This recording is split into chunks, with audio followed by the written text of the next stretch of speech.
Initiating System 1.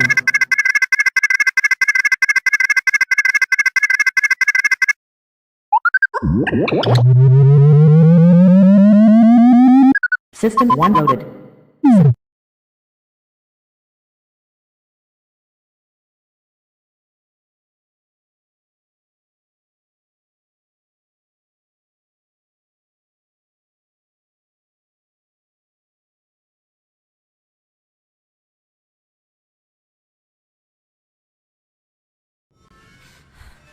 The GoreCast is brought to you by American Horrors, the greatest uncut horror channel in the world.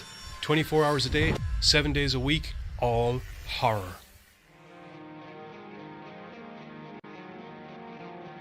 As well as the station of decapitation without your head. America's longest running horror channel, www.withoutyourhead.com.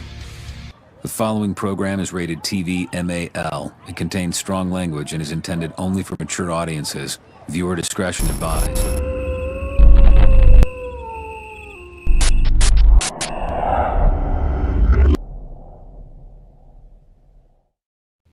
What's up, Gorecasters? Welcome back here to the Gorecast with me, Johnny Deadly, and my marauding bunch of fucking news-hungry host amigos. I was going to say amigos. That's a lot of words. Yeah, that's me. I'm a lot of words.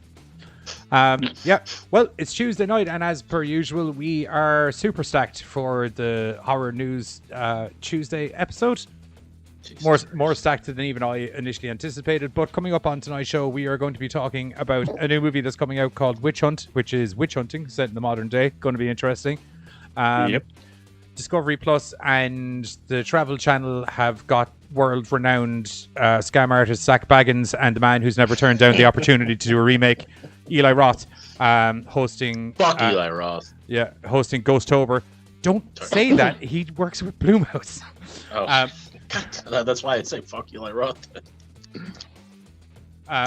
Yeah, so they're hosting Ghostober, which, in the defense of the two guys, it would appear they've done, or not the two guys, but in the defense of the two channels, they have over 50 hours worth of original content ready to stream for all of October in all of the ghosty ways, where Zach Baggins will be in a house and some dust will go past the camera and he'll be like, it's a fucking, what do you call it? Is he any relation to Frodo and Bilbo? No, no relation whatsoever. It's spelled completely differently. Okay. Believe it or not. Ripley wouldn't. After that, as is customary for the last 7 or 8 weeks, Halloween Kills is back in the news. So we're going to be talking about Halloween Kills again. Also, as a what else have we got coming up? We got there's an evil rat movie. There's a mutant. There's somebody in your house. There's somebody in your house, which is awesome. Which you need to start killing them. Behind you. Yeah. They're behind you. I wasn't more talking to you. I was just talking in general. All right. Okay. There's somebody in your house. I won't lie to you. There's literally a machete and a pair of nunchucks. What can only be described as a dangerously close distance. There's no such thing as a dangerously close distance, only a handily close distance.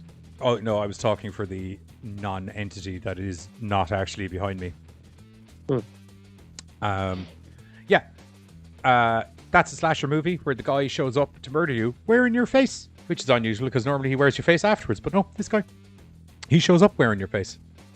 We got some food news. We got the Spectral Bino's Sailor up in the mix. What's going on? Bino, what's going on, sir? How are you?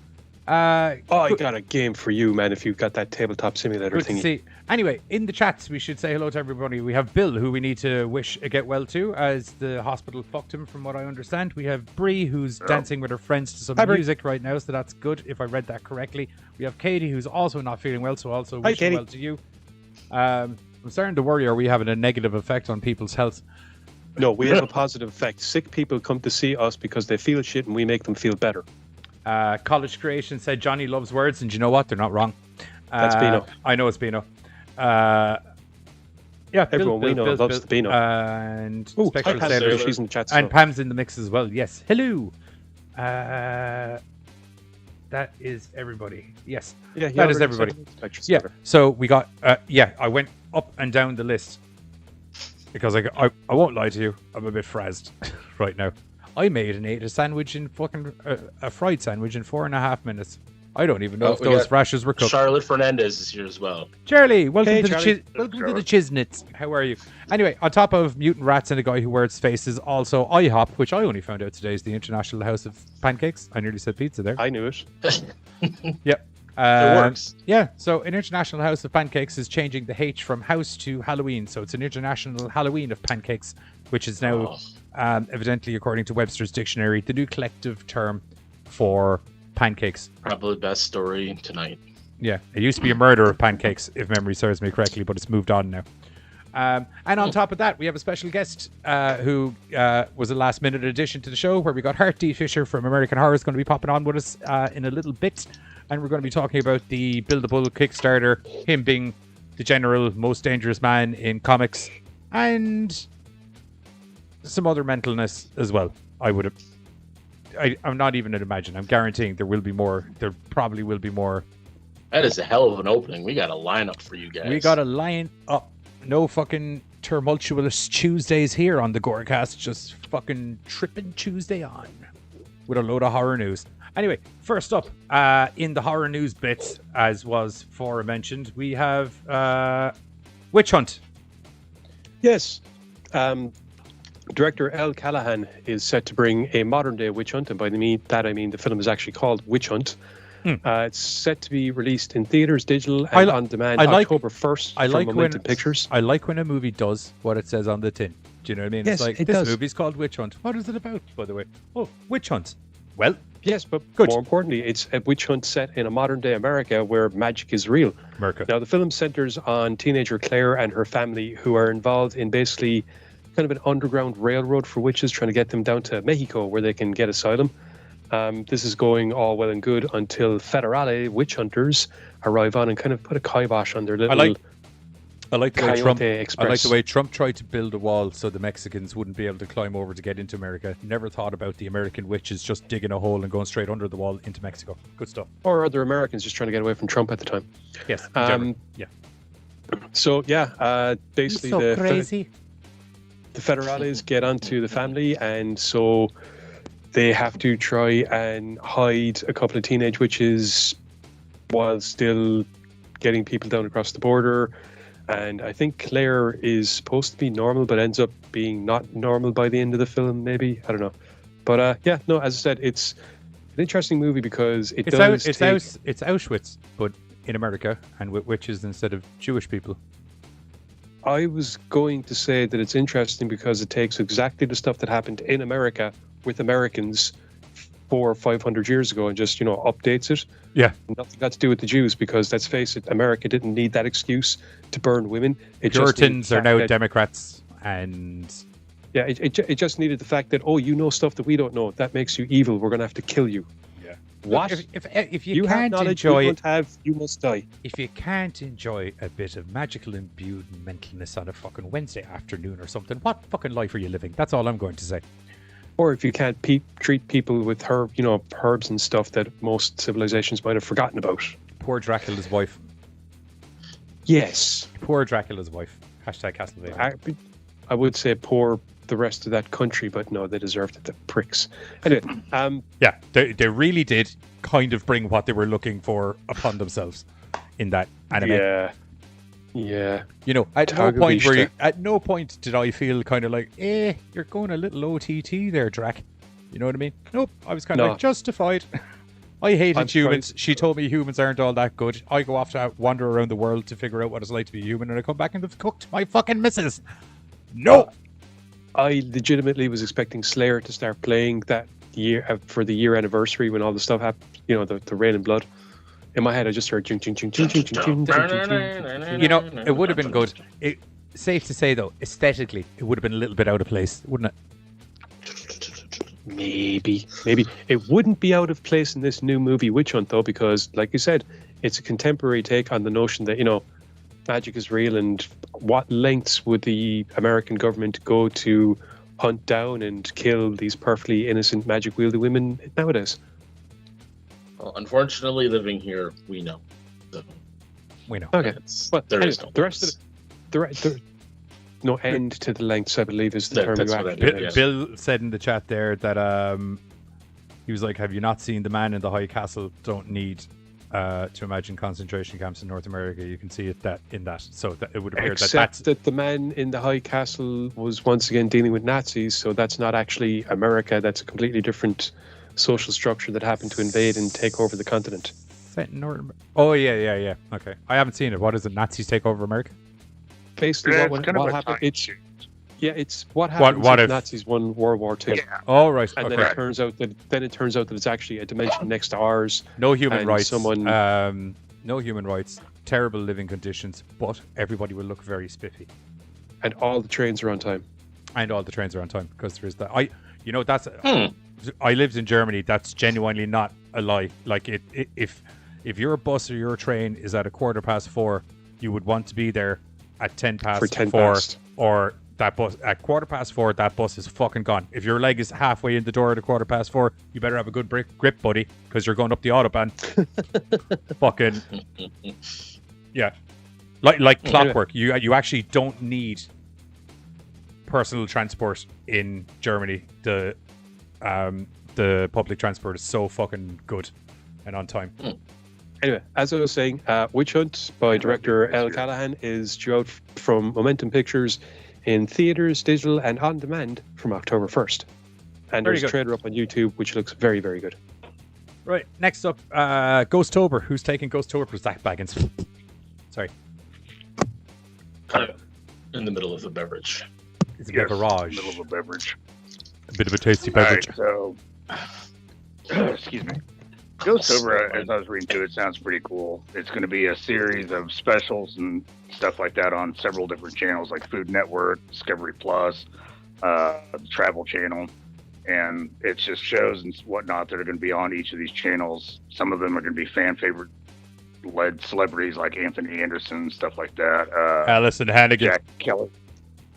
Jack Kelly and Kelly Osbourne. Alison stuff Hannigan. Like that. Allison, yes. Don't forget Alison Hannigan. You are totally right. Alison Hannigan.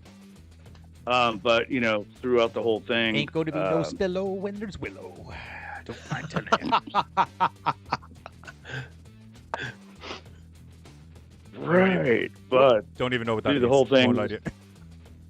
we'll see stuff like Halloween baking championships, Halloween wars for cooking shows, worst cooks in America, what the fuck was that called? Ghost Adventures comes back around to do places like the Goldfield Hotel. Yeah, where he's going to find some ghostly specks of dust flying in front of his camera.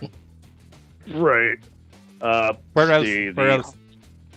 The Haunted Museum. Oh, yeah. We'll hear some is a miscellaneous series footsteps that that- can't be picked up on microphone. Okay, cool. Yeah. Sorry, miscellaneous butt sex that can't be picked up on microphone. Is that That is not even remotely close to what I said. Miscellaneous I was gonna footsteps let that one that go. can't even be picked up on microphone. See, hang on. Whoa. I was Carter, last I was going to let that one go, implying that he is well Stop thought in his breathing. head. Dude, I won't lie to you. He is well- I'll watch that Zach Baggins documentary if that's what's going on. Touched by a ghost. In the blood. I stopped breathing for a second. I almost passed out. We into need lack an of old oxygen. priest and a young priest. The fact that Carter said that he was going to leave it go means that I cannot be the only one who misheard you there. Whew. Yeah, that's fine. Okay. No, I heard what he said. Yeah. You heard the actual English words that came out of my mouth. Anyway, Yeah. continue on. What else? Not what I wanted to hear. I heard what was said. What else have we got going I on? think I would want to hear miscellaneous butt sex. I'm not touching I can do it for you right now if you want. It's more. It's like You hear that? Somebody's getting it up the butt. Ghosts are having butt sex in your house. I don't have time to get the air into my hand the way I need to do the fart noise. But after the whole ghost butt sex thing, then Eli Roth is going to go off to the museum.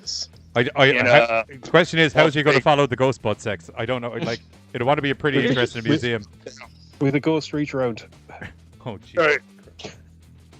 Let's see. We'll see some outlets. Ectoplasm everywhere. Would it be a reach around, or do you think the ghost would just do a reach through? Huh. God, just because It all depends. It all depends. This, I won't lie to you, this segment took a fucking turn really quickly, didn't it? Probably the tamest subject we had on the list today, and we turned it into butt sex and whatnot. Welcome to the GoreCast. We guarantee you. But no, through all these different channels, we'll see stuff: house haunters, pumpkin carving. This one, sadly, I'm intrigued on. Eli Roth presents "A Ghost Ruined My Life," and that comes out October 8th. Dude, I was fine with it, but he threw that in the chat, and I was just sitting there looking at it. I'm like, oh fuck, I'm gonna watch that. Yeah, it's going to be one of those. Here's the thing: when you get a TV show of that kind of variety, is the people on telling their stories. It's really only going to go one way or another. There actually is going to be ghost butt sex, and that's what it's going to be in that story. Yep, do you know what I mean? Show, yep. Like it's either like, wow, I actually believe that woman was really haunted, or that person needs professional help. Yeah, you know. I mean, we did have the movie, The Entity, where like there was that lady who was like raped by ghosts. So it's happening in that show. Fucking Eli Roth, fucking ruin people's days. That's all I'm telling you. Well, we're getting Bloomhouse pulled anyway. Let's see, we got the Dead Files coming up. Paranormal investigators. Plunging around. Eli Roth's trying to kill me. Maybe you were touched by a ghost. In the throat region. Sorry. I was kind of surprised by this because I didn't know Jack and Kelly Osbourne were doing shit still in life, but they've got that's another thing I'm not going to touch. She's on some music show. Is she? As a judge. Why is she allowed to judge music? Or a host, because she sang that one song that one time, and most importantly, she's Ozzy Osbourne's daughter. Well, yeah, there's a... She's Ozzy Osbourne's daughter. She knows music. I was going to say, have him judge it, but I don't even know if he can put his pants on the right way every day, so I don't think he'd be able to judge music. No, dude, Jack is actually pretty straight when it comes to, like, business and shit. He fucking grew up. I don't know much. No, I was talking about Ozzy. Uh-oh. I will not talk bad about Ozzy. You fucking wouldn't want to. We'll talk about it, dude. No, I'm not talking bad about him. I'm just saying he's kind of old, so he can't really... I don't know if he can judge music these days. He's immortal. Let's get something straight right now. Thank you. He is immortal. Okay? Yep. He doesn't have the greatest time of life off stage, health-wise, but when he goes on stage, someone hits a fucking switch in the back of his fucking head or something, and he's just like, I'm fucking 20 again. That's where he's alive. Yeah. Fuck right. I love it. So yeah, Jack and Kelly is going to be doing the Queen Mary ocean liner. I guess haunting for ghosts, and of course sibling squabbles down the road. Then we end it with the scariest night of the month, October 31st, where okay, that makes sense. He's like, what? What is this you say? And of course, scattered through that, you get to see something called through the month. Paranormal Caught on Camera, These Woods Are Haunted, and the Alaskan Triangle, which I'd never heard of any of those. I've heard of the Alaskan Triangle because those 2 days I had to spend on a couch, one of the only things that was on was this Alaskan Mystery Hunters, and they went through all the different reasons that people go missing in Alaska, except the obvious one, which is it's fucking Alaska. Yeah. Thank you. It's aliens. So, like, there could be aliens. There's Sam Squanches out there. We got the Bigfoots or anything. And bears, asshole. You keep forgetting the bears. The bears and the large moose that will fucking smash your fucking head in if you come remotely near them. And wolves. And the ice that cracks underfoot. And the ice under the foot. And the fact that it's freezing fucking How cold anybody is anyway. actually alive in Alaska? There's Now, all that's up around that region is bears, ice, wolves, trees, large mooses, maybe Brock Lesnar, more bears. That's it. And potential U.S. research facilities. Yes, under the ice. So, No, you said you were actually- I don't think so. you said you were actually on the couch for 3 days watching this. Is it just like ghost based or 2 days? Do they No, just it's not kind of no. It's all the different things to go through, like alien abduction, the idea that the U.S. has experiments that involve the aurora borealis that are causing brain fluctuations, The fact that there's potentially a secret underground base up in a certain part of it. I think that was one of them, wasn't it? I think that was. Yeah, there's well, sorry, I say there's defo rumors of an underground base in Alaska. Yeah, what was the other one? They did the mythological stuff. The show sounds kind of like you know the way Erie, Indiana was fictional. The TV series. It's kind of like Erie, Indiana, but it's more of a absolute mad Alaska or something. What was it? Alaskan Mystery Hunters or Mystery Adventures or something like that. It was three lads. They should have called it the A-Files.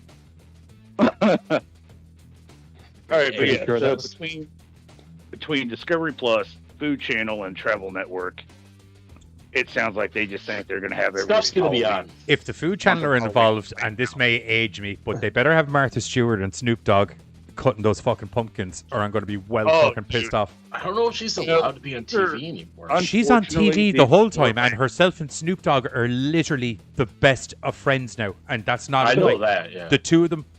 I won't lie to you. There's times where they're talking to each other on TV, and I'm like, he's definitely fucking her. Just briefly, going to say goodnight to Katie, who has to head away.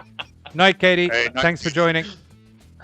They could like do a new Odd Couple like show. They are Yeah, the Odd just them Couple. two. Like it's literally he's on and he's all Snoop Dogg, and then she's all like, "Oh, you're so bold," and then he's like, "Hey, Martha, you know you technically did more jail time than me," and then she's like, "I know, I'm a fucking G," and then she puts weed in her fucking whatever she's Right cooking. now, I'm just picturing Kevin Hart and Will Ferrell from Get Hard as like that. Like that's how the relationship would go. I don't know why.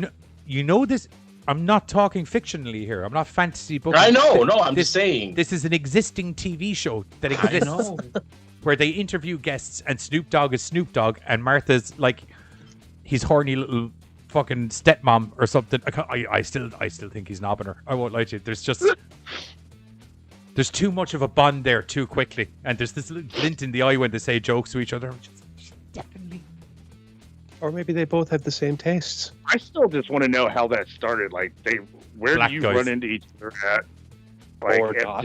Or not? Yeah, probably not. I don't know. Where did I run into the TV show? No. Where did they run into each other at? That just kind of Prison.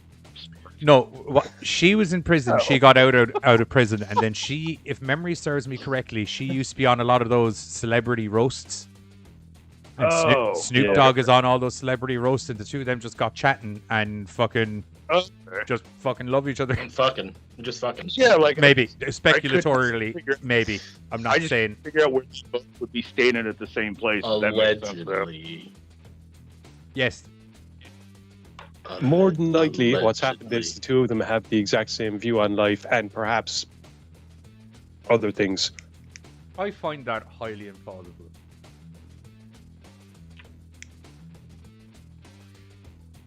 I think, you know, Maybe it's both. considering- Maybe the two of them are Just both for a just like, point, they hey, both- I was in jail for multiple years and now I'm still rich, bitch. I'll talk to you later. could just be that kind of thing. I'm so fucking loaded. Me too. Yeah, let's cook some stuff. Anyway, next up, fucking hell. Next up, Michael Myers. Oh, he's back in the news. Cause Yes, he is. He 'cause is. He's got a new motion picture coming out. he's got a new motion picture coming out that's been in the goddamn news bits for every goddamn week for the last fucking 8 fucking weeks, and today is no different because evidently, which I won't lie to you, bit of a shocker because I would have thought this would have been a big enough draw in the cinemas, but yeah, that's shit. evidently, Especially the time period that it's coming out, you'd yeah. think. Essentially, general release of Halloween Kills, which is coming, I think, October 15th or 16th or something like that. Correct. It's 15th. also hitting the Peacocks. Peacocks. The Peacocks on the 15th as well. They've given up on WWE, and they're kind of like, we need to get fucking movies in stat. Yeah. Well, yep. So we Can't got say I blame like he just said on October 15th. This was announced, I believe. I was like Friday or something or Saturday. Like it was Something like that, Thursday. yeah.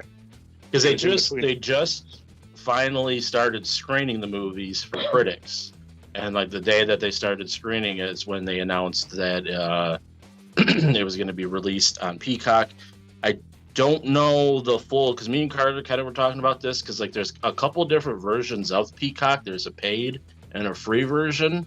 I don't know if it's going to be. I would assume it's probably on the I'd paid. imagine it's their whatever Peacock's equivalent of HBO Max is. Yeah, Because like I know with the WWE thing, they have like a free part of it where it's like a limited amount of like You get the shows shows, you can but get. you get the shows, but you can't get the back catalog. Isn't it? Yeah, exactly. Yeah. The back, yeah. So But I'm you assuming say, like, it's you can't with the premium. yeah. You would have to have. I like I said, it doesn't come out and say that you have to have. At least I don't think it said. It just says, well, why is this happening? Why did you go to Twitter? It just says that it's going to be on P. Well, I don't know. I'm like scrolling down and like I accidentally hit a Twitter thing and it took me to Twitter. But yeah, so it's saying it's on Peacock. But like I said, it's not saying what version. Like I said, I'm assuming it's going to be the paid version because that's how they get their money. I'm just surprised though because between how good Candyman did and as I don't know, like it just seems like as soon as this trailer dropped, everybody was talking about it. So I'm kind of surprised that they on Halloween they did like I don't know. It just seems like they just didn't expect it to do as well if they're going to put it on streaming. Especially- I don't know. I honestly don't know if it's that though. 'Cause Especially as you said, like how strong the trailer came out because everyone was expecting Yeah. kind of like a Halloween 2 kind of thing, and it literally starts off with Michael Myers punt kicking a guy through a fucking door on fire and then stabbing him clean into the air, and I was like, well, I'm sold. yeah. I mean, next to like when the Spider-Man trailer came out, like this was the strongest trailer reaction. Like I knew the second it was up because media just blew up. I was catching it on Twitter, Facebook, all that. Like, so I'm just kind of surprised. Like I don't honestly, I don't think it had like I'm obviously I don't know because I'm not them, but like I honestly don't know if it really has anything to do with not thinking it's going to do well. I just think that maybe they. Oh, I'd be surprised if they thought it wasn't going to do well. Yeah, I'm just 'cause it's like confused. Yeah, more than I don't know anything. if maybe they're going to try to double their revenue because like they know people are going to see it, but then the thing is, unless they're expecting people to be like watching it on the 16th and then also want to go watch it on Halloween night, maybe or which something could like. happen. Yeah. Yeah, No, but- that's true. Yeah. It's weird though. It's just an odd one. Is 'cause one of them a limited release? No, It doesn't say that it is. not in the article anyway. It's just general. Yeah. Yeah. Dual releasing. Because we were talking about that Malignant movie that hit just recently. That it's limited to HBO Max until like October 10th. So a lot of them, there are some that are limited for like a month. I think that might be an HBO Max thing though, because every time I hear that, it's normally tied in with HBO Max. Welcome so it home, could be Bree. something No, that- And see, like, Yeah, no, I October just or figured Halloween maybe is on- Peacock might be doing something similar. Yeah, and that's the And- thing is you know that obviously Peacock's got to be paying for it to be on there. So like I said, that's why I'm like maybe like double the revenue type thing, where it's like we're gonna get the people in the theaters. Well, why not make the extra bucks from But Peacock to let them? I don't know. Well- but I mean, if you look how dual releasing, or no, it didn't dual release for Black Widow, did it? It just went straight to Disney. No, because you had to pay. They had to pay like It was- $30 which is fucking ridiculous. Right. Which is more it's than the limited. cinema. It's still that way, still to this day. It's still like $30. I'm like, why would I pay more to watch it? Like, that doesn't make any sense. I'll Because just wait HBO till it comes out. that it's 30 days and then it's off again. But, and I mean, like, Halloween falls on a Sunday this time. Usually, like, I guess I would understand maybe in the. GoreCast if comeback it was- Halloween night. I guess I would understand that if it was like during the weekday, like, hey, you know, kids are going to have to like hit trick or treating early, so now parents and people are stuck at home. But Sunday, it just kind of, I don't know, it just seems like a weird doing a dual release like that. Well, it's I mean, maybe like- yeah. I still think it's going to do like probably even better than Candyman did, and that Oh, was yeah. really. And that's the thing is like now, like I don't know if I was like thinking about maybe bringing this up as like a topic, not like an actual article, but it kind of maybe ties into this in a way. It's just like it's nice to see kind of horror have a little bit of a, I don't want to say like resurgence like in the box office, but it's like within the last year or so we've been doing news bits about, you know, Candyman, you know, this and that doing really well in the box office. And you would think an established franchise, obviously like Halloween and how big 2018 film was, that there's no doubt that it's going to be successful. And Bill popped on with $30 for a single cinema ticket. It's not exactly 30, but like over here, it's that whole dinner and a movie. That shit can get expensive quick if it's just two people. Well, it's $20 nearly just for a ticket unless you go on like the special nights here, and then right, as you said, and like a box of popcorn and a drink is nearly another fucking $10 each. Oh yeah. So I mean, like for us, if you try to keep it cheap, it's like going in the afternoon where they started doing specials in hopes to bring people in because they weren't having very much business during the day. So they'll do like $5 tickets for noon or stupid shit like that. But if you're trying to actually go in at a regular like evening time, you're talking an actual night out. You're talking $40.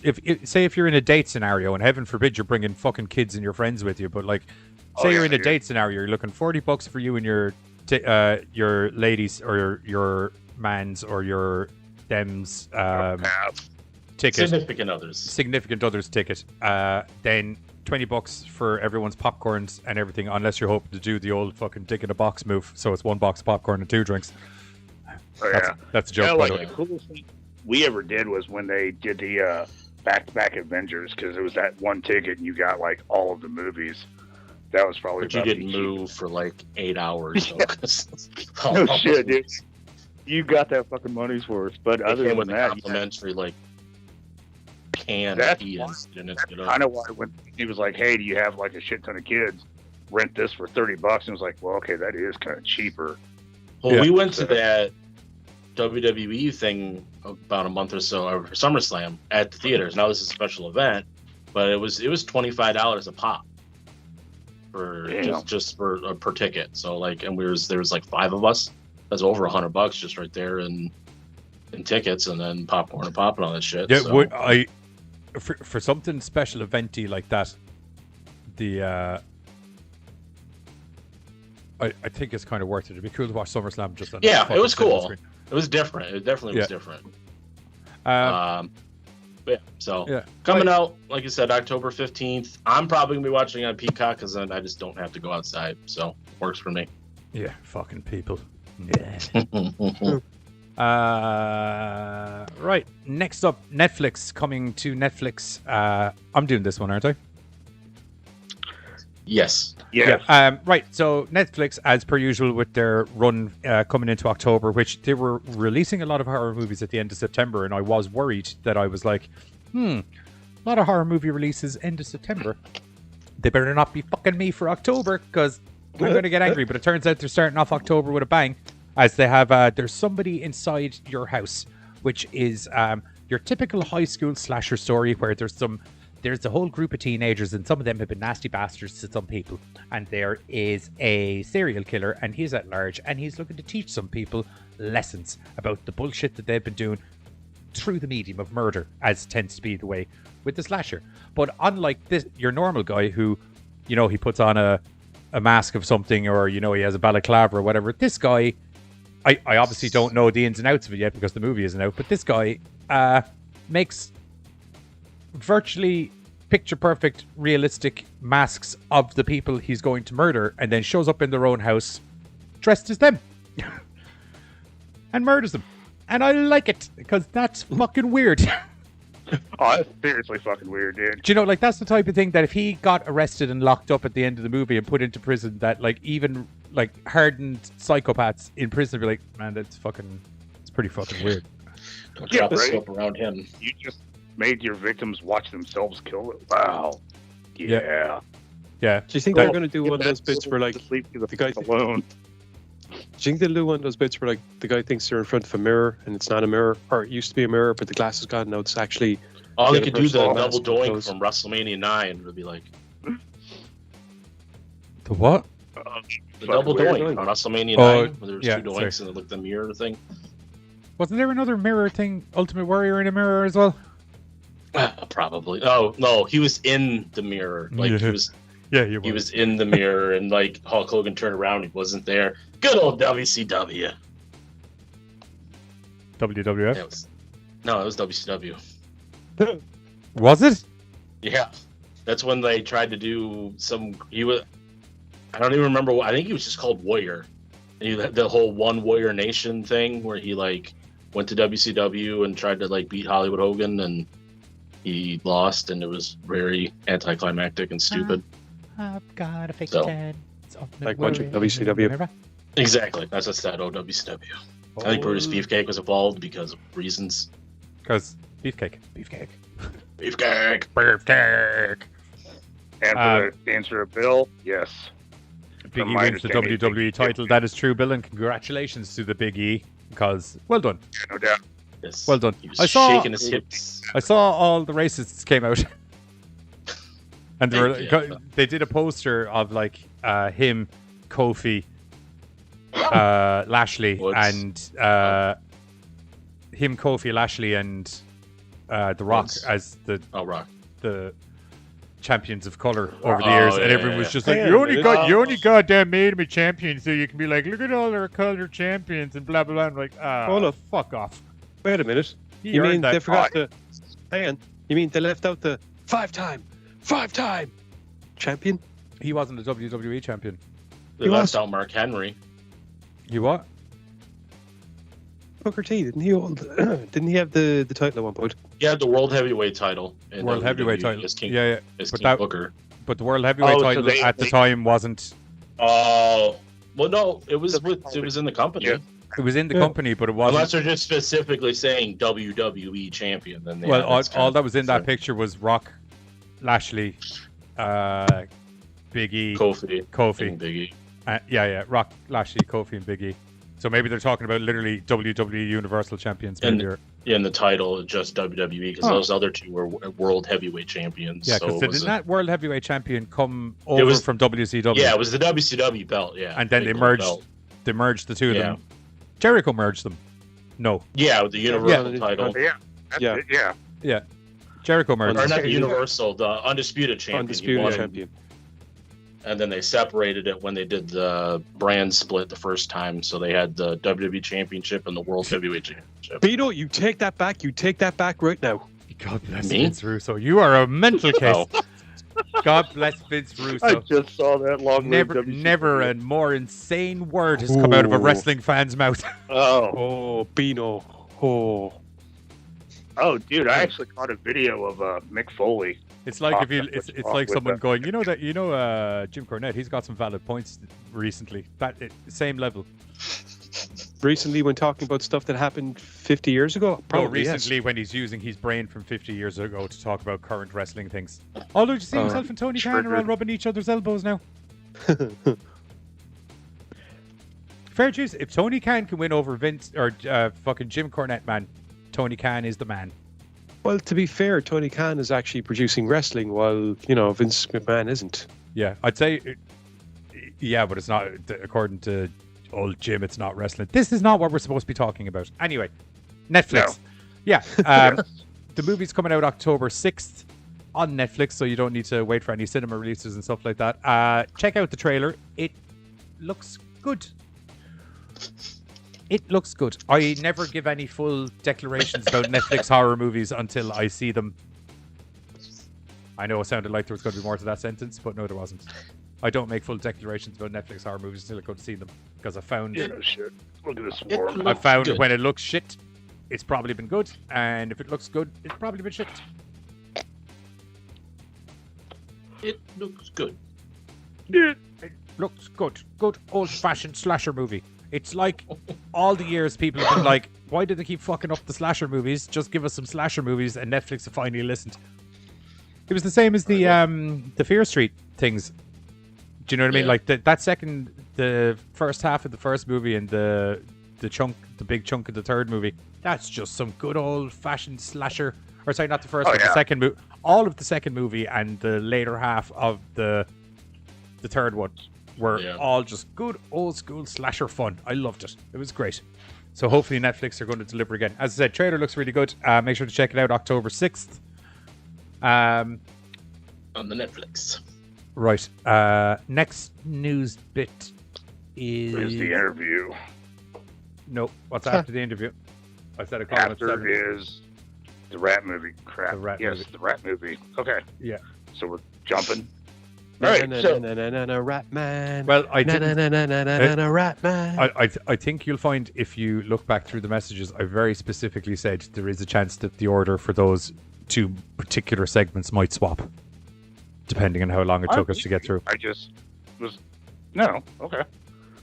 I don't doubt you. I just do what you tell me to do, sir. Oh. Anywho, so rodents of unusual size. I once only thought that they belonged in Princess Bride, but apparently not. They're also coming out in a movie called The Mutation, which is a Halloween release. Excuse me. You can find the monster movie coming to DVD and digital on October 5th. And basically, after a deadly experiment on a rat goes wrong, that opening line right there just tells me this is going to be like an awesome movie, like no lies. I have to wonder though, how would a deadly experiment on a rat go right? Is it just like the rat dies? I'd imagine the rat winds up dead and not a 6-foot mutated monstrous killer version of itself. I don't know, like That's the question: what result they were looking for?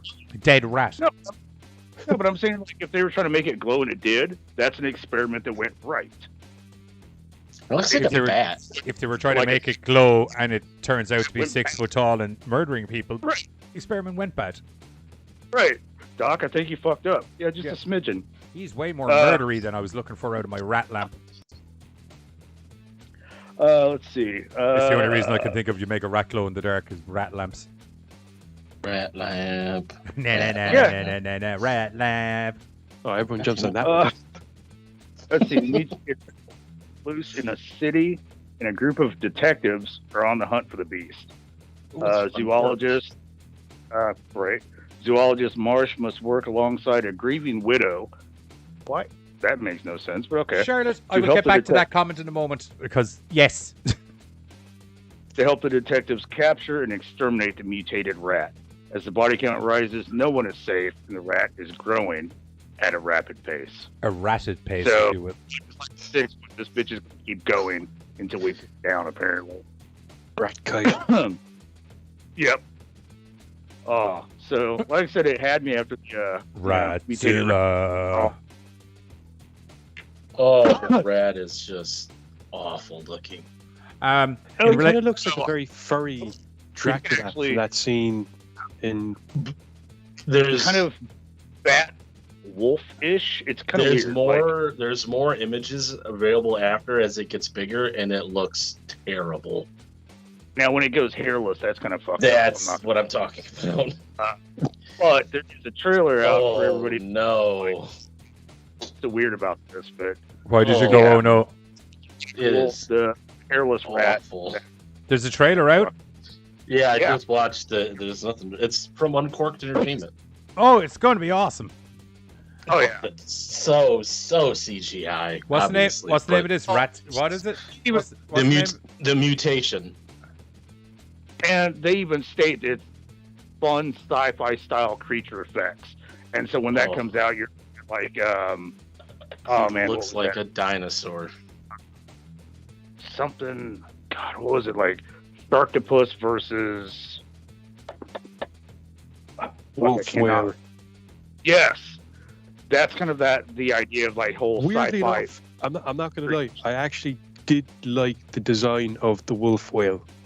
Okay, so did I. The movie, I can't get behind, but the designs were goodish. Like, I really thought somebody sat down and like, yeah, no, I think somebody sat down and was like, how could we make this fucker dangerous? And they did it.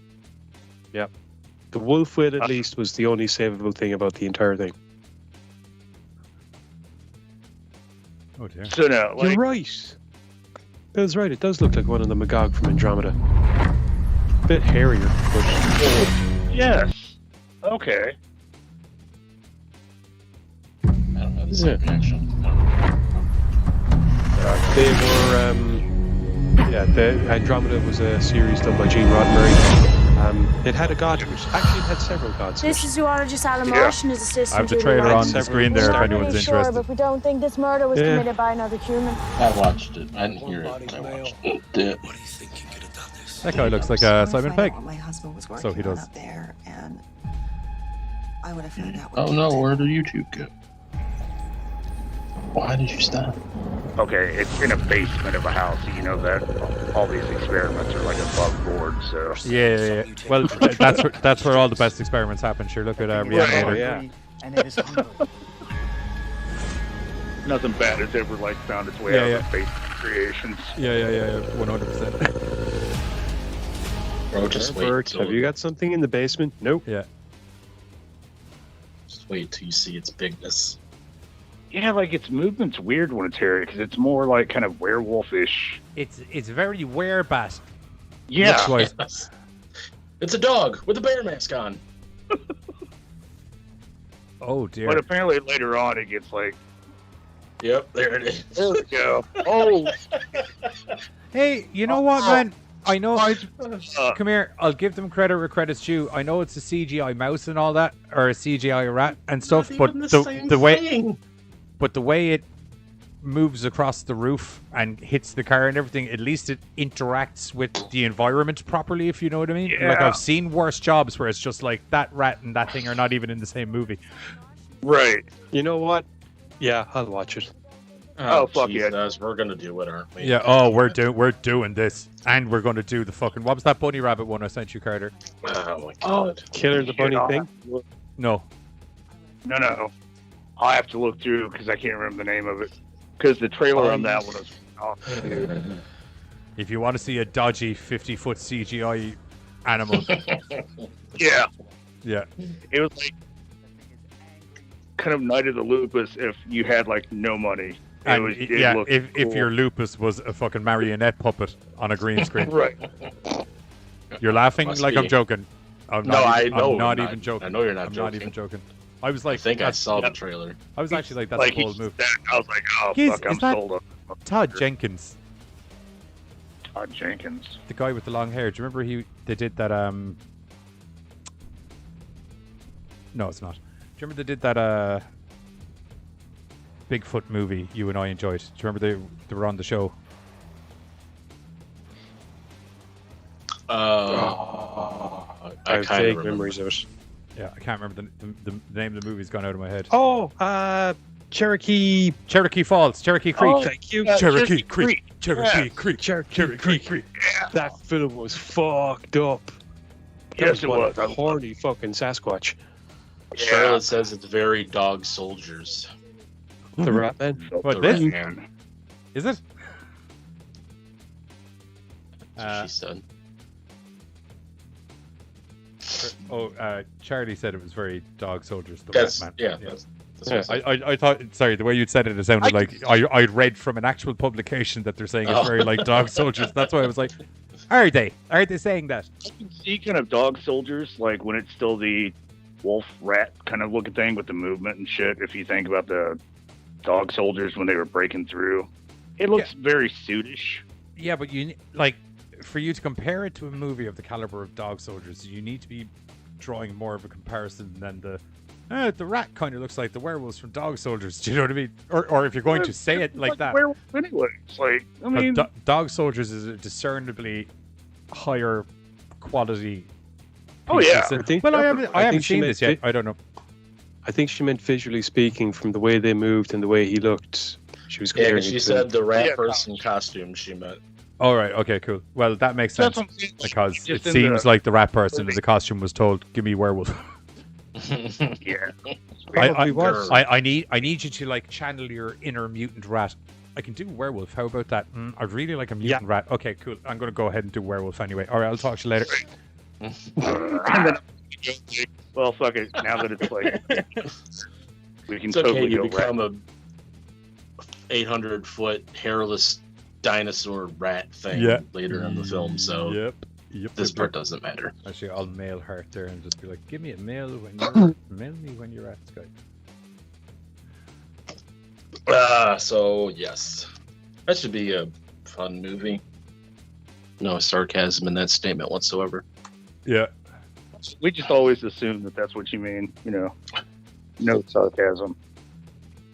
Oh, sarcasm buzz right over. It's on my birth certificate. Sarcasmic Buzzle Pants.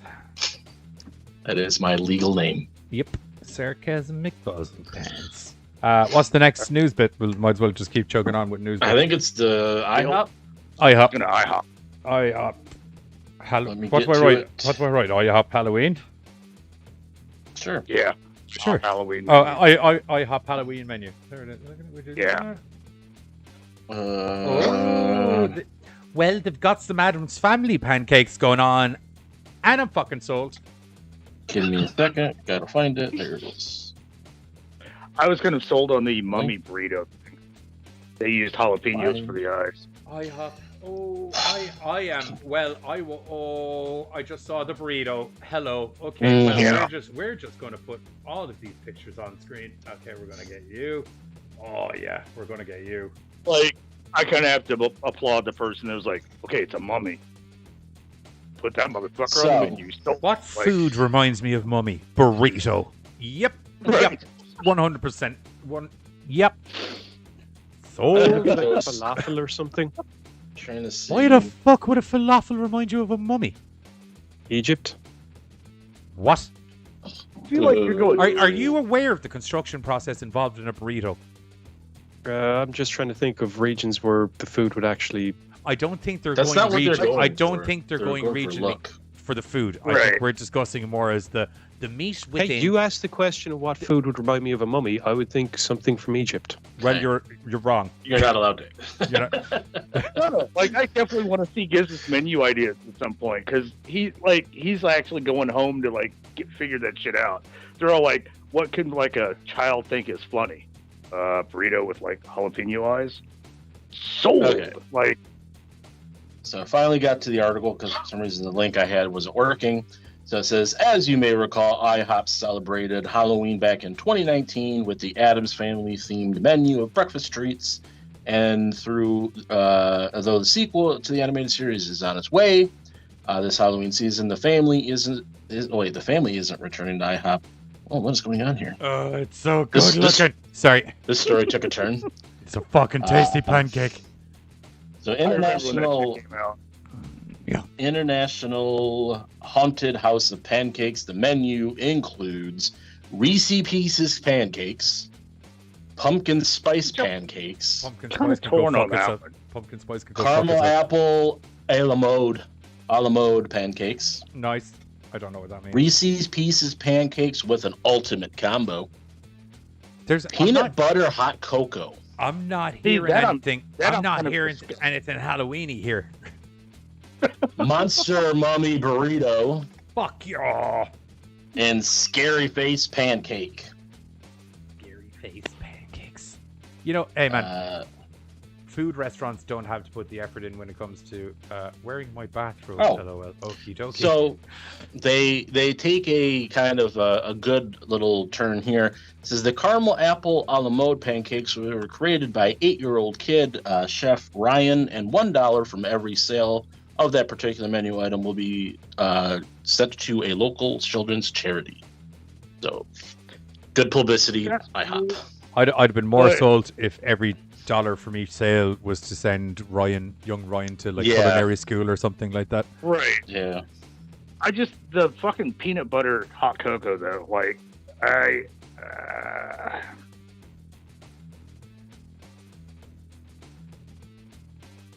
it just doesn't sound good. That's all I just said. I don't know if he like if he suffers from anything or if it's just they're just randomly just doing that. And I kind of feel like Oh, Pancakes I with won't lie to you. I was kind of joking. Well, not that I was joking. I don't think he suffers from anything. I was hoping it was more. No, that's why I don't know why like specifically they asked him to make it up. I don't know if like he Maybe he's did he like, win like a cooking war? maybe yeah, it he's- doesn't say. Maybe he's world renowned, like in the field of. What's his name? Pancakes. God damn it. You know, like he's some sort of child savant at making pancakes. Could be. Oh, But it says IHOP Chef Ryan. That's all it says. I don't think they Chef ever give his Ryan. last name because I'm sure they don't want an 8-year-old Right. child to be. This says Chef Ryan, Oh, age 8. Kid. Okay. Yes. I missed the kid part. He's just a little Okay, you know what? baby. I'm back to like, okay, that's cool. That's what I'm saying. Like, I didn't know if he like suffered because it says something about leukemia. I think. Oh, I'll say even for Leukemia. that matter, he's like won like a kids chef thing or some shit. Yeah, it says leukemia and lymphoma society. I saw that. And Nothing. But yeah, so I just randomly was on Bloody Disgusting, and they started talking about Halloween foods, and I was like, we should talk about that. Right. If you had a steak and you cut into it and it like oozed strawberry, that would be fucking dope. I'm just getting something here for Giz. Peanut butter cup coke. That's what I saw. Yeah. Oh, it's going to get better. All right, so while you're doing that, so the Monster Mummy Burrito, do you want to know how it's made and what's all in it? Yeah. Okay. And it better be storyline ingredients or I'm going to be fucking pissed. It's prepared to be pissed. Scrambled eggs, 2. Hickory smoked bacon, pork sausage, diced ham, shredded jack and cheddar cheese, hash browns, avocado, sour cream wrapped in a warm flour tortilla and finished with jalapeno eyes. So it's like a breakfast burrito then? Yes. Huh. Served with a choice of 2 buttermilk pancakes, hash browns, butter toast. Jesus Christ, that's a lot of fucking food. I don't think they want their people to leave the restaurant. They're just going to have heart attacks after eating food. Yes. Anyway, yeah, so IHOP, burritos, pancakes, horror, Halloween. Be there. But God, I said that like a much more dramatic news bit than it actually was. Anyway, last news bit up before we rock into our interview is I'm just going to turn this on for young Gizzles here. Oh no! If he's happy, I'm not. not. No. Okay. I can see it. Oh no! Advanced properties. We need to let the thing.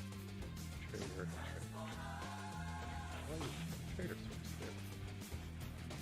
there.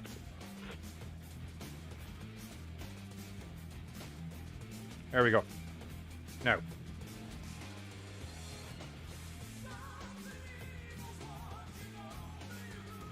Ah, yeah, full-length version. Oh, brilliant. Okay, what the? That's not a Dead Space remake. I wanted to put it back on to the start because the audio wasn't playing for everybody at the start.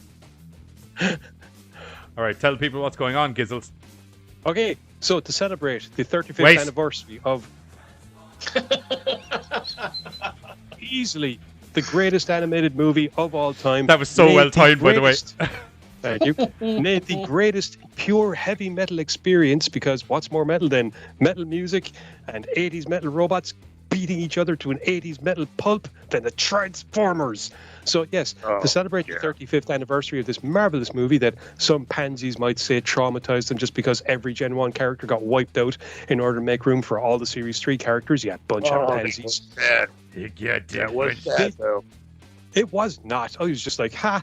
But changed the course of cartoon history because the G.I. Joe movie, which was also slated to come out, had to do a complete rewrite of characters because some main character was supposed to die in that. Anyway, like I said, this film, which has garnered cult following since it came out, because why wouldn't it, is going to be coming to select cinemas just in time for my birthday on September the 26th and 27th. I'm not sure which cinemas it's going to because I'm not in America, so I can't avail myself of it. But for all of you in America, go see it in the cinema, you lucky bastards. You know, we should rent out the cinema screen in Odeon and get a load of people in. I totally died. Oh. What did you say it is? I can upscale that to 4K. When did you say 4K? When did they say? 26th and 27th of September. It's going to be screening for the 2 nights. I won't lie to you. I'm so happy where I told you to pause for that Transformers thing. I'm just well chuffed myself right now. There's nothing better than a good segue lead in. Yeah, that was good. Beano, he'd be down for fucking Transformers in the cinema. Yeah, hands down. He would. Hands down. Anyway, that's it from us in relation to the customary news bits. We're going to cut away to a very special message from a very famous band who have some things to talk about in relation to a comic book. And then we are going to be back and we're going to be talking to Hart Fisher about the Buildable Omnibus and the Kickstarter extension campaign and all of those kind of things. See you in a minute. Goodbye. Hi everyone! Hi. We're the Designs. Guess who's back in comics? Mr. Hart Fisher. We want you to check out Buildable Omnibus. He is half thug, half bull. He kills vampires. He solves crimes. Drinks whiskey. He eats Wendy's. Works on the crooked side of the line. Check out the campaign. There's only a few days left and there's awesome perks. Bye. Bye. Hi everyone. Bye. We're the Designs. Guess who's back in comics? Mr. Hart Fisher. We want you to check out Buildable Omnibus. He is half thug, half bull. He kills vampires. He solves crimes. Drinks whiskey. He eats Wendy's. Works on the crooked side of the line. Check out the campaign. There's only a few days left and there's awesome perks. Bye. Bye. Hi everyone. Bye. We're the Designs. Guess who's back in comics? Mr. Hart Fisher. We want you to check out Buildable Omnibus. He is half thug, half bull. He kills vampires. He solves crimes. Drinks whiskey. He eats Wendy's. Works on the crooked side of the line. Check out the campaign. There's only a few days left and there's awesome perks. Bye. Bye. Hi everyone. Bye. We're the Designs. Guess who's back in comics? Mr. Hart Fisher. We want you to check out Buildable Omnibus. He is half thug, half bull. He kills vampires. He solves crimes. Drinks whiskey. He eats Wendy's. Works on the crooked side of the line. Check out the campaign. There's only a few days left and there's awesome perks. Bye. Bye. Hi everyone. Bye. We're the Designs. Guess who's back in comics? Mr. Hart Fisher. We want you to check out Buildable Omnibus. He is half thug, half bull.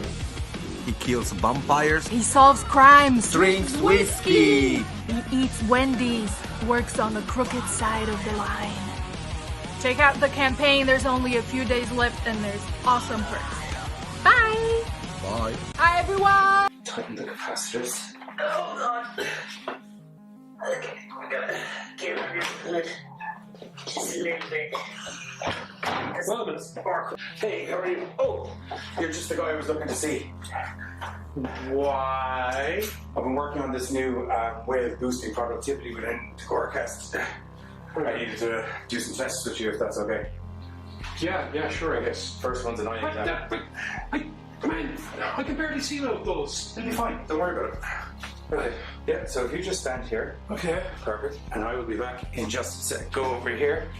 If you could very nicely and very easily push your left hand over your eye for me, please, and read out the letters that are on the board. That would be great. Thanks. 8 T Q. Yeah, so I think that's an O. Mm-hmm. Okay, that one's a Q. That's definitely 100% a Q. Oh, Q. Very interesting. Good to have it, yeah. I think that's T. Yeah, that's T. Yeah. 8. Got it. I think it's 8. Yeah, okay, that's definitely a Y. Okay, that'll do. I need you to sit down here now. Make sure you take a good hop up on there. Okay. What the hell is that? It's to do with the productivity experiment. What the fuck does sticking a probe up my arse have to do with boosting productivity? I didn't stick a probe up your ass, you mad thing. It's a rocket. It's completely different thing. See? You wind it up. That primes it, and then you just hit the button and wait. Work harder. Anyway, gives me a good idea for an episode. Join us up for the Kiss this Sunday, 8:30 p.m. CST, and whatever that equates to is GMT's Onion American Horrors, where we're going to be talking about mad scientists, crazy vampires, demon underlords, and everything, as myself and Giz discuss the craziest inventions in horror.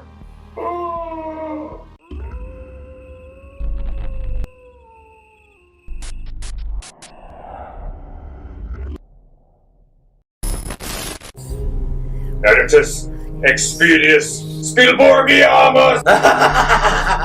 It's rendered. It's finally rendered! What?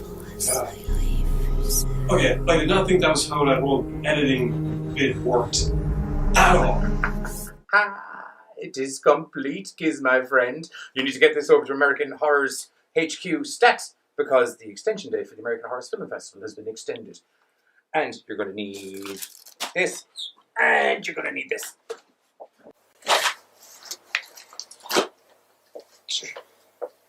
Would it not be quicker just to send all this stuff by... Express delivery also. Ah, crap! I suppose at least his spellcasting's coming along. Ah! Do do do do do do do do do do. Never get said anything about doing this fucking blasted jungle. Ah! Do do do do do do do do do do do do do. Never even asked me anything. This sends me off. Ah! Do do do do do do do do do do do do do. Without any regard, didn't even ask me if I got plans for the weekend or anything. Fucking sends me off. God damn it! God damn it! Fucking Irish! Fuck! Jesus Christ! What the hell does he do? You flying here and me here. It'd have been way quicker just to meet us in America if you're trying to get us a delivery. You know, I asked that same question, and I quote, "Don't stop. You dare stop. Stifle my artistic creativity. Stop. Now get on the fucking plane! Exclamation mark. Wrap up. It's going to be cold. Stop. I packed you a jacket. Ha ha. Stop. Ha ha. Stop. Ha ha. Stop. Ha. Ha. Stop." That answers my second question. He's a funny fucker, isn't he? Yes. Yes, he is. Well, Giz makes his way back to GoreCast HQ. I'm here to let you know that the annual American Horror Film Festival is back October 26th and 27th in downtown Lake Geneva. The submission date for the festival has been extended to September 27th, so if you've got a horror movie, horror music video, horror documentary, horror short, get it into filmfreeway.com/festival/the American Horror Film Festival, where you can get it seen by one of our special guest judges, including Dieter Stroom, an Oscar Award winner. Now, just look into the poster, not around the poster, directly into the poster. Keep focusing on the poster. That's right. Look at the poster. To the zombies. What's up, broadcasters? And we are back with our special guest, Hart D. Fisher, which is... Oh, we give him the big screen. Nice. Yeah, we have him on the big screen, and we'll just be like 4 ominous floating heads above him. We are the floating heads. We have come to ask you questions. I am the big giant head. Yes, it's the face that runs the place, the man behind American Horror's Boneyard Press, a load of literature, terrifying comic books for fucking God knows how many years. Hart D. fucking Fisher, here on the GoreCast live, where we're going to be talking about some Kickstarter campaign stuff in relation to Build a Bull.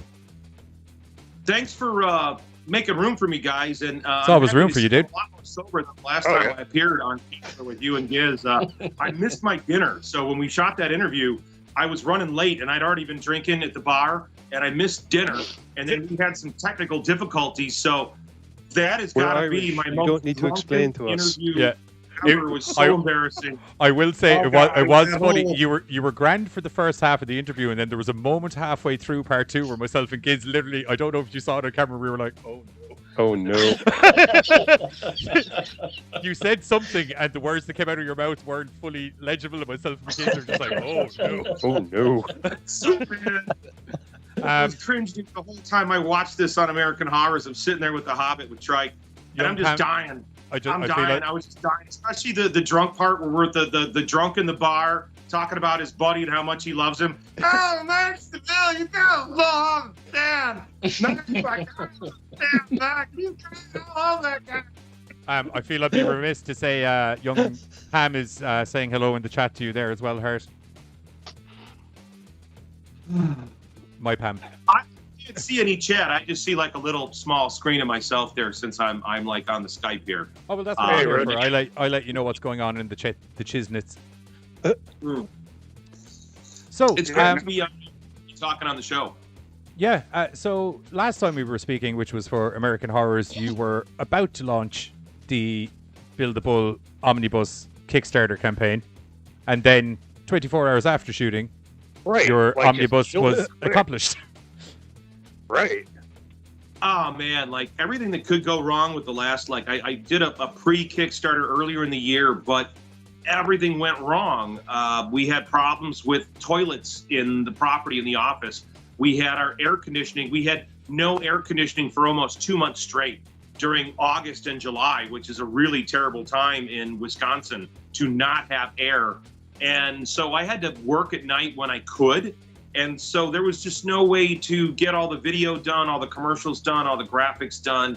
And I had to like take a knee. I had to take a knee and go, you know what? We're going to come back at this better and harder and have better rewards and better reward tiers. And we do. We did come back better. We do have better reward tiers. One of the coolest things that I'm proud of is, okay, this was originally going to be all reprints. Bill the Bull is a comic book character that I started Boneyard Press with. It was Dark Angel and Bill the Bull. And Bill was one of those characters that all the guys in comics loved, and it was popular, but it wasn't a giant seller. You know what I mean? So Bill the Bull appeared in a lot of short stories in a lot of different books. And it's kind of like if you're a 70s underground guy. I was a big fan of the Fabulous Furry Freak Brothers with Freewheelin' Phineas, or Freewheelin' Franklin, Fat Freddy, and Phineas. So I love those books, and that's kind of what this is it's collecting everything that was ever in print with Bill the Bull. And now we've got Mark Bloodworth, who is doing these new vintage comic book ads, like get your own life-size Incubus. Oh, no. American Monster Hunter Club. And so he's doing these really cool vintage comic book ads, and they're going to be in the Omnibus. And for anybody who's over there in Ireland or England and they're going, man, I can't, how do I get this? Well, get the digital download. Get the digital download. It's the most affordable one you can get. You don't have to worry about the shipping. And you guys across the pond are going to love this shit for sure.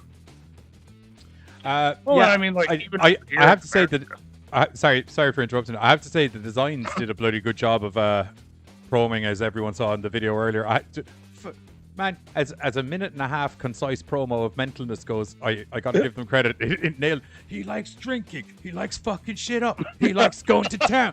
It's Build a fucking Bull. I was like, yes. Okay, they did all of the things on the list. What were you saying, Carter? Sorry.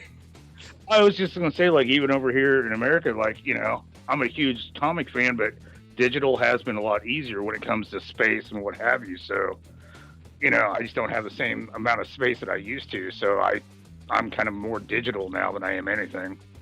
The way the comic book industry is going, if offering a digital, not alternative, but a digital edition plus edition thing is the way to go, because you're always going to have people that are going to want to have print in hand, but because of technology, the way the world goes, a lot of people are shifting over to the digital line anyway, and they got tablets, they're reading stuff off PDFs, things like that. So, well, I mean, like I basically re-got all of my comic book collection, and it's on my phone now. Yeah, Do you know what I mean? So I can just wander around. I'm a huge fan. I love holding it, but you know, like I said, with space and stuff like that, it just, you know, I can throw 1,000 on my tablet and call it done, instead of trying to figure out what corner is going to keep them safe. So. Yeah, but you know, honestly, the thing about print, the thing that's special about print is, okay, I got the Danzig and Glenn trade paperback, where Glenn Danzig and Henry Rollins are gay lovers. Now, you leave that on your fucking coffee table and people are in your house and that's fucking out. Yeah. You can't do that with a tablet. You can't do that with a tablet. You can't just leave a bomb out in the bathroom. Oh, wait till this motherfucker sees this when he's taking a crap. This is going to be good. I can't wait to hear him come out of the John after seeing this fucking shit. And that's the value of print. I mean, I think there's value for digital. But at the end of the day, I'm an old school physical products guy, and I want print. Yeah. I want to smell the paper. I want to feel the paper in my hands. And Bill the Bull was a pulpy detective, villain, outlaw character. And that's why I'm staying black and white with the character. The character's black and white. over 325 pages of action and violence and humor and vampire killing, Wendy's eating, werewolf nut kicking. I mean, Bill the Bull's a very angry, mean fucking character. And a lot of my artists in the 90s thought it was my alter ego. And I didn't see that at all until I left comics and I came back and I'm like, oh, okay, I can see that. All right, I get it. All right. Now, is Bill the Bull like a run of comics, or like are you throwing it all together at once? Well, what this is it's a trade paperback. It's an omnibus of everything we ever did with Bill in print. Okay, so in print. I'm sitting on 5 pages of unpublished John Cassaday art for a Bill the Bull story that didn't get finished. I'm sitting on 20 pages of Dark Angel art for a book that John Cassaday was drawing with Dark Angel, the film adaptation for The Quiet Demon that has never been printed. So what this is a way to reintroduce my characters to audiences now and to get the old stuff out in print, and then we're going to do new stuff in about a year. Awesome. And I think the next thing we're doing after Bill the Bull, I think, is going to be the big book of Dahmer, where we reprint all the Dahmer comics. Oh, sweet. Which, for anyone who didn't know, they caused a bit of a stir upon their initial release. Just a little, to say the least. Yeah, like, that kind of got you on a couple talk shows working on that one. Fucking Sally Jesse. You know, that's the funny thing about that book is the Jeffrey Dahmer book kind of put me on the map, but that's not what kept me there. What kept me there is you got to keep creating. You can't be a one-hit wonder. And so I went from the Jeffrey Dahmer biography controversy into the book where I killed the founders of Image, Kill Image, where I found I killed Jim Lee and Rob Liefeld and Todd McFarlane. And those guys were terrified of me. I did the Kill Marvel book. I did the Rush Limbaugh Must Die comics. I did the O.J. Simpson books that got me sued by O.J. I worked for Verotic. I ran Glenn Danzig's comic book company, Verotic, and did Taste of Cherry, which is banned in Oklahoma as obscene material to this day. So I was a busy boy. I'm going to say, Bill in the chat, actually, in relation to the print versus digital media discussion we were having there a minute ago, said something very interesting. He said the value of, or the print value of a comic is the tactile link to the story, changing scenes and turning pages, and color variation under light, mentally drawing you in more. Which is very true. Yeah. Well, thing, guys. No, and like that's what we're saying. We're going to get scientific here. Let's be honest here, all right? So, honestly, digital comics and comics on a piece of paper are a physically and fundamentally different reading experience. When you are reading comics on a screen, you are staring into a light source. You're looking right into a light source, and it's emitting light at you. And you can't feel anything. You don't get to turn a page. You don't get to hear that sound or the, whoa, shit, I ripped half the page, fuck! Or in the bathtub when you're reading it. But when you have a physical book, that's the thing that humanity was bred for, and it is light reflected from a page, and it's easier on your eyes. As much as people like digital folks, you must understand that the digital will kind of hurt your eyes in a way that reading a comic on a piece of paper will not. Oh, yeah. Well, you've also got that every now and then, like a comic would take up both pages in a battle scene. And when you're on a tablet, you're like having to resize and try to fuck, I can't see what it It's not says. the same impact of opening the book and bang. We call it a splash page or a double splash page. So no, like when you flip the page, it's like blah, blah, blah, and all of a sudden both pages are like in your face. You can't recreate that on the tablet. You lose almost half the effect right then and there. And so it's very true. Or what if you get a magazine book like the old Conan magazines? Because that's our plan. Is we want to do like a creepy, vampirella, eerie, classic newsstand magazine-sized version of our anthology book, Flowers on the Razor Wire. And that's a goal we have. Actually, Johnny and Giz know that we do a show on here called Groovy TV on American Horrors. And there's a series in there called Mafia Exorcist. Well, we've made a deal, me and Spencer. So now Mafia Exorcist is a motherfucking series on American Horrors. Yeah, 13 episodes, bitch. Love it. And we're going to be doing Mafia Exorcist comic books in the pages of Flowers on the Razor Wire. Nice.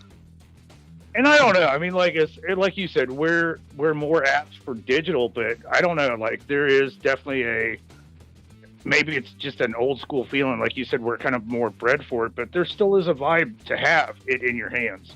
Like I don't know if we will ever lose the desire to not have like the magazine, the book in our hands.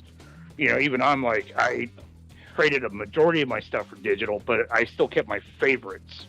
Well, the thing with actual print media as a benefit as well is like paper as a substance itself is very absorbent, and if you have like a comic book collection that's going on years, there's literally the smell of memories, there's little stains of memories, there's literally like you could be reading a comic book and see a little coffee stain in the corner that could take you back 20 years to like a specific day. Like there's that to the person that you wanted to kill because they put a cup of coffee down on your fucking counter. Yeah. Goddamn the fuck are you doing? Heathens.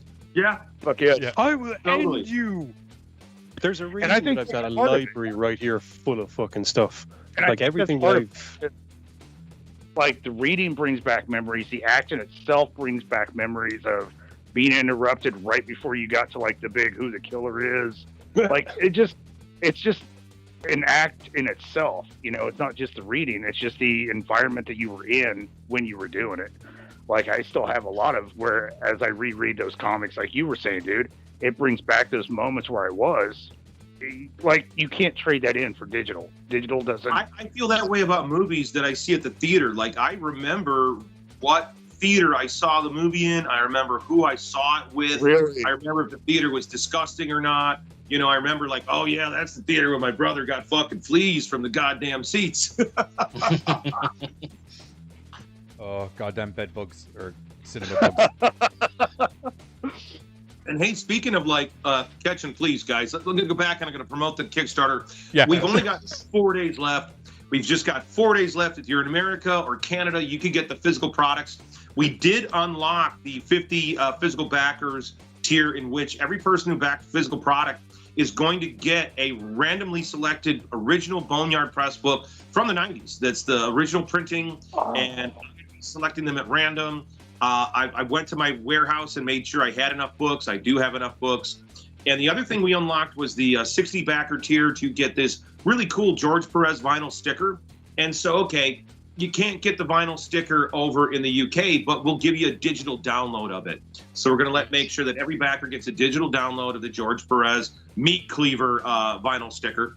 But it's digital. It's digital, by the way. I got it. There we go. I got an image of that sexy little bitch up there now. As of right now, we're 5 backers away from unlocking the buttons, and when we hit 100 backers, we have American Horror's T-shirts that we're going to be sending out as rewards to all the physical tier backers. And I'm trying to work something out where John knows I've been doing this for a while. I've been trying to set up a print-on-demand house in Europe and in the UK so that we can have print on demand over there. So we could do GoreCast shirts and we could do American Horror shirts over there. And that's something that's been in the works for most of the year. I've just been kind of sidetracked. I mean, so many T-shirt designs waiting for launch. What? I said there's so many T-shirt designs waiting for launch. Yeah, and we got a lot of people wanting them too, because I get a lot of people asking me about like, you guys got stuff available? You got stuff? I'm like, we're working on it. We're working on it. We literally do. We're a heartbeat away. I've been really overwhelmed in the last, like in the last 3 years. My wife died. My dog died. My cat had to be put down. One of one of my best friends and one of our best people at the network dropped dead of a heart attack. My mother had to have brain surgery. I saved her life last summer from complications from the brain surgery. She passed in January. So it has really been, the last 3 years for me has been like, oh, fuck, what else could I take? Oh, shit. I've just been really getting my ass beat from every direction. And the only thing that's kept me afloat is the work. The only thing that's kept me here is working with GoreCast, is working with Groovy TV, is working with all of my contributors at American Horrors, all my people at Boneyard, all the fans. This is what's kept me from losing my goddamn mind, is this. And I'm so happy that I'll say this on the air. You guys heard this off the air, but we're at 6 million viewers for the year in American Horrors, bitches.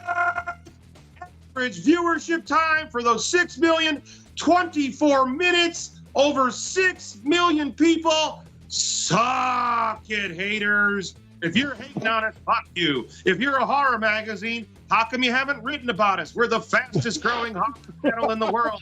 What the fuck is wrong with you? Why have you not written about GoreCast? Why have you not written about Groovy TV? We are destroying the competition. We're the best idiot streaming horror channel in the fucking world. You guys got to get off your ass and get on the stick. I'm so sick of the work of my amazing content creators being ignored because the people are paying attention. And I can tell you this, in the last 2 months, the #1 country watching has been France. Yeah, France. Get a load of that. Merci beaucoup. Goddamn cheese-eating. I'm not even going to send it. That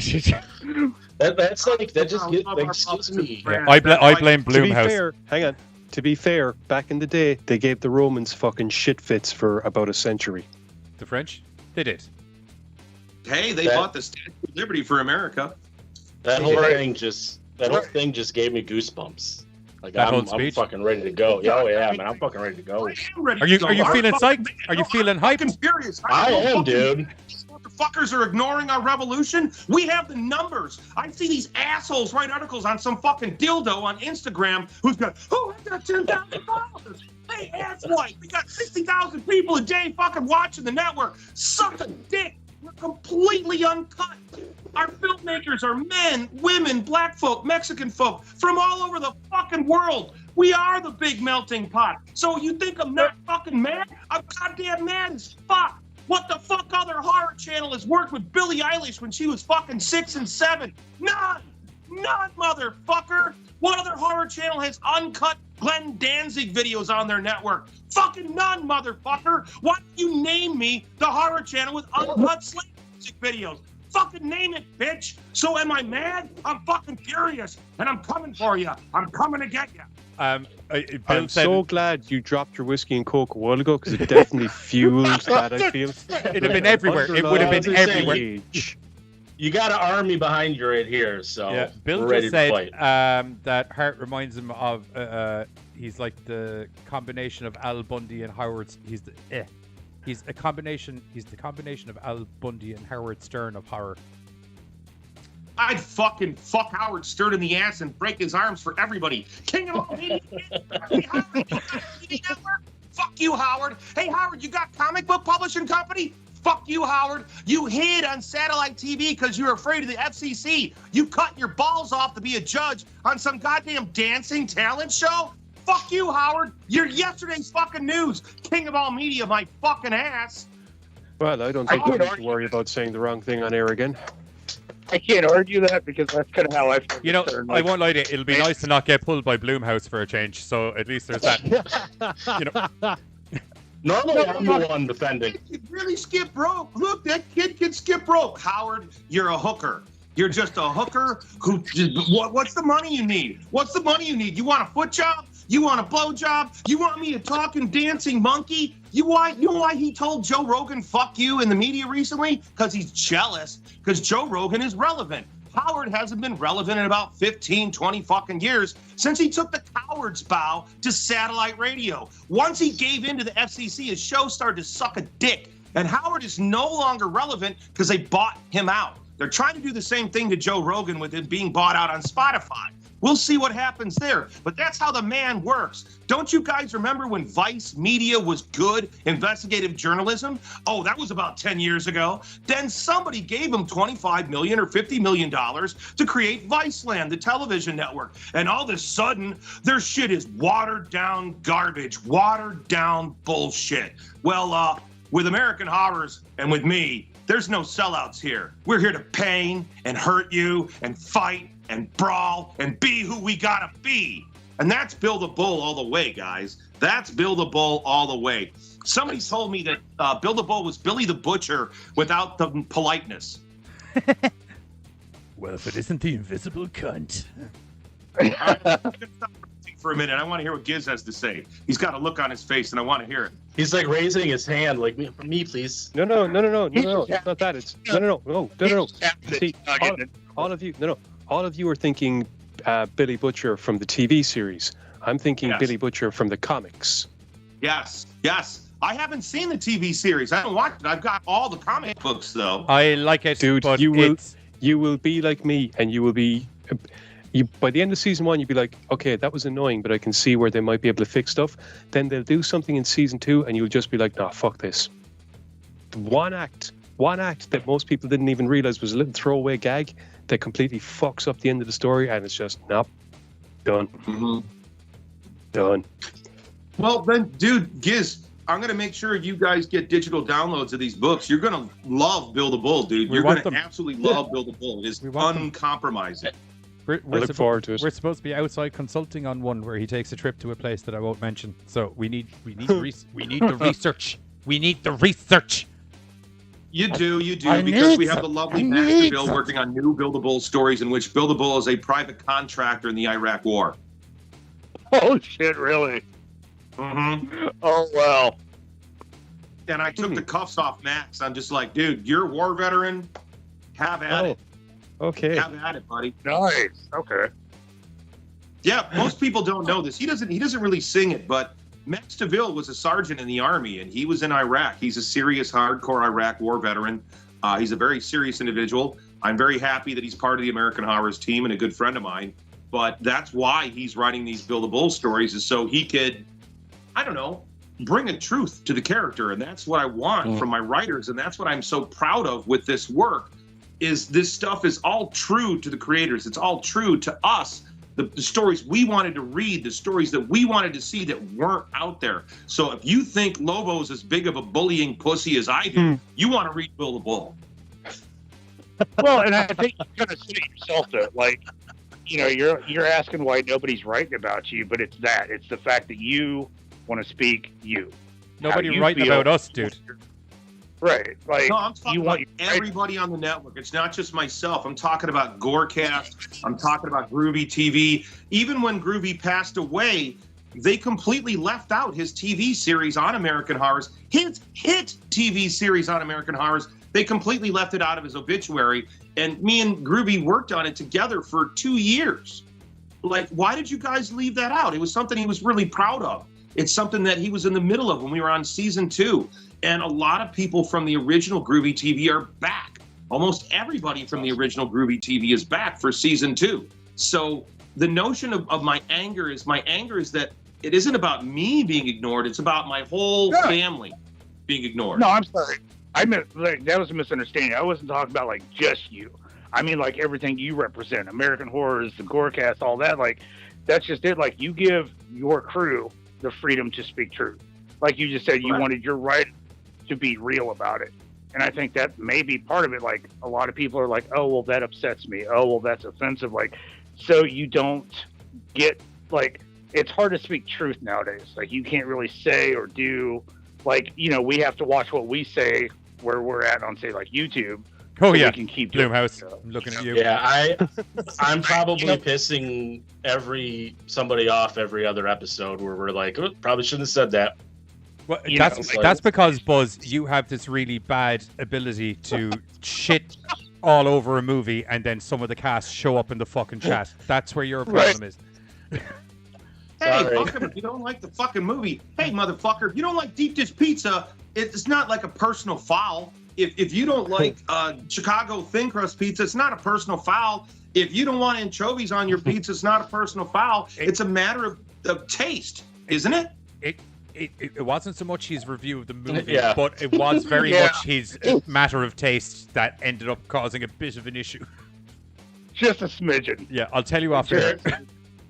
Yeah. But no, Yeah, I think like that's part of your uphill battle. Like, you were ill-chosen.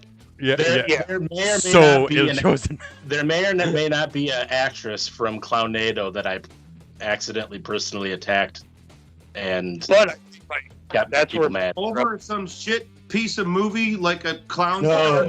Oh God, I wish it was her acting was what he was giving out about. Was the problem? No. so much better had he shit on her acting. Yeah, that was not. I shit on her acting, and I was fine. It was the yeah. Yeah. Like, that's what I respect about you, though, because part of your uphill battle is staying true. You want the people, the staff, to be true, You know, like that is going to be an uphill battle no matter where you are, because being true is harder nowadays than it is being safe, being secure. As we talked about with Stern. Correct. No, you're wrong. Here's where you're wrong. You're absolutely dead wrong on that. Being safe is harder because they keep changing the goalposts. So when you're trying to be safe, you're allied to somebody else's vision, and it's easy to knock you off your pedestal because your foundation and your base is based on someone else's base. Yep. So when you're true to yourself, like I am, all I have to do is be me. I don't have to worry about these other things. And a lot of okay, we found a really interesting news blackout about me working with Billie Eilish. And we thought about that, and it's like, well, okay, why isn't the media picking up this stuff about Billie Eilish?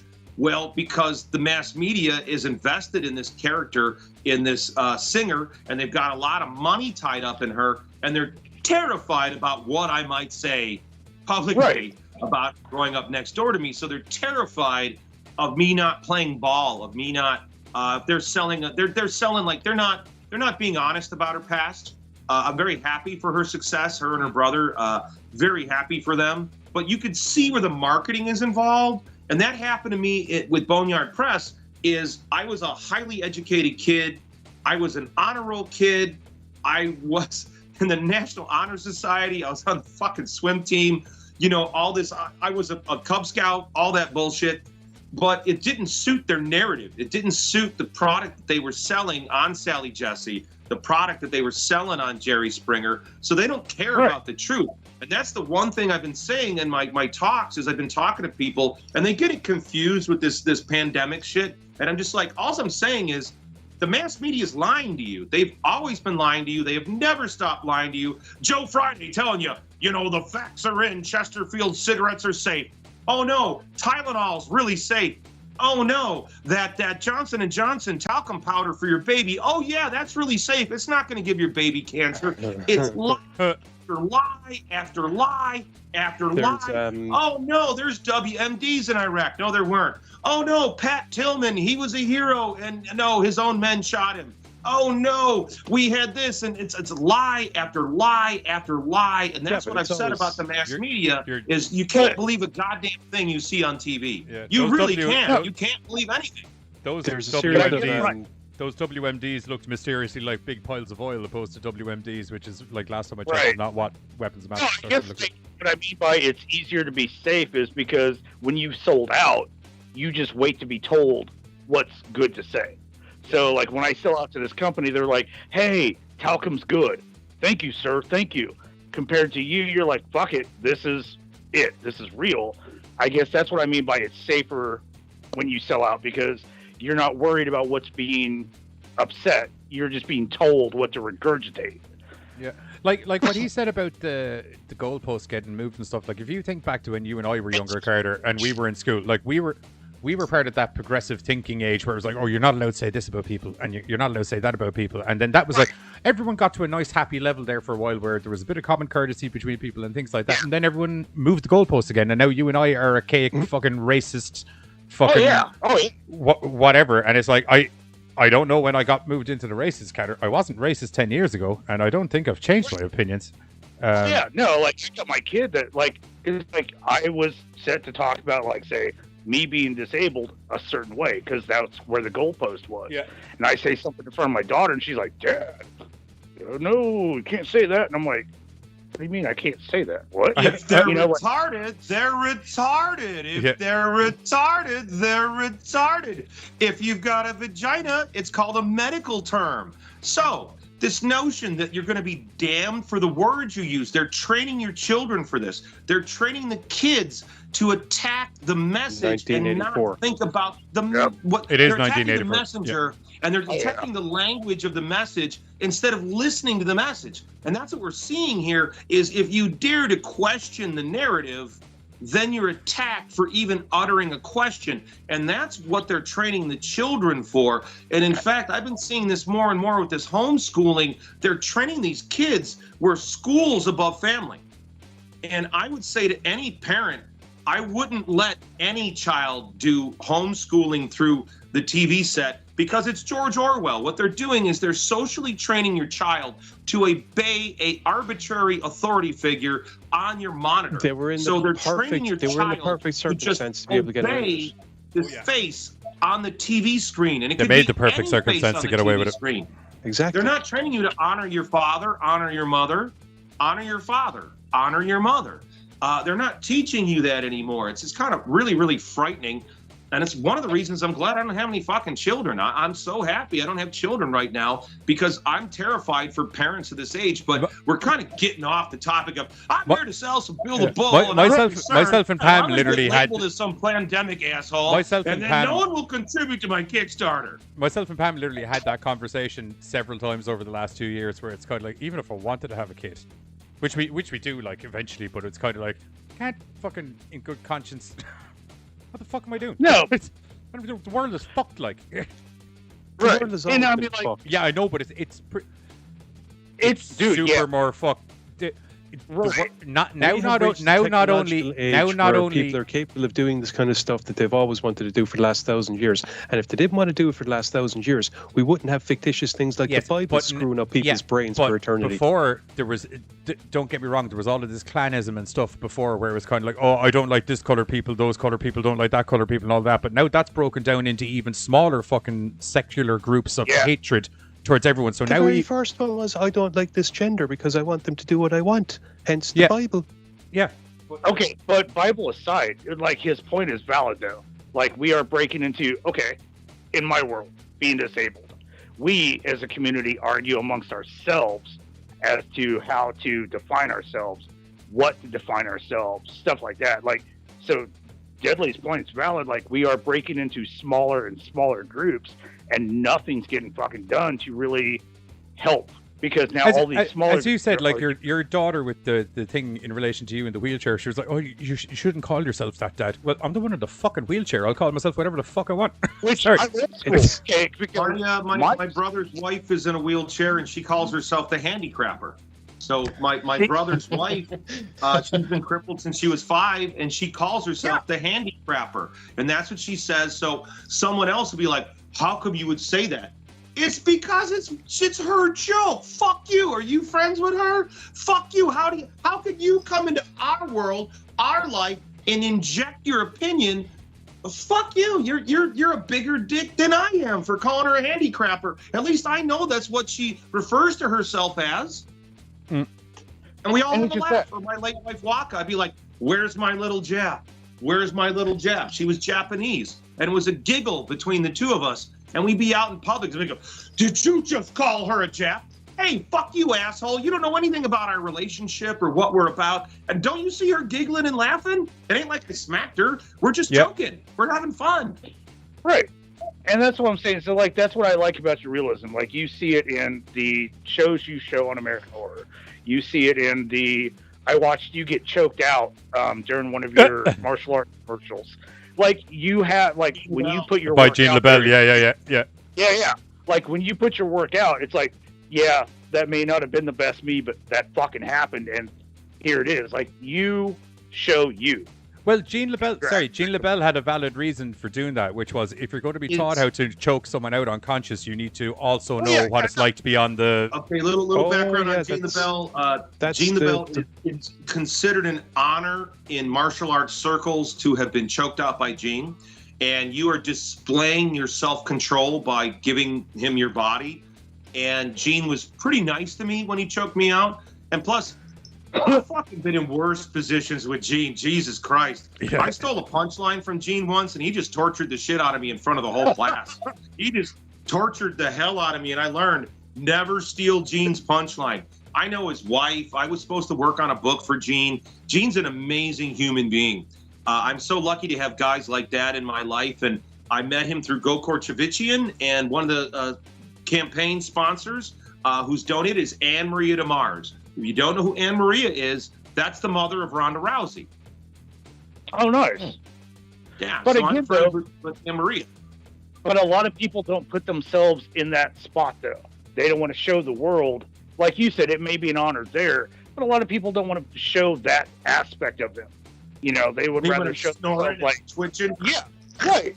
But you're like, look, it was an honor to me. It's an honor to the fucking profession or the sport. That shit happened. And like, you put that out there for people to see.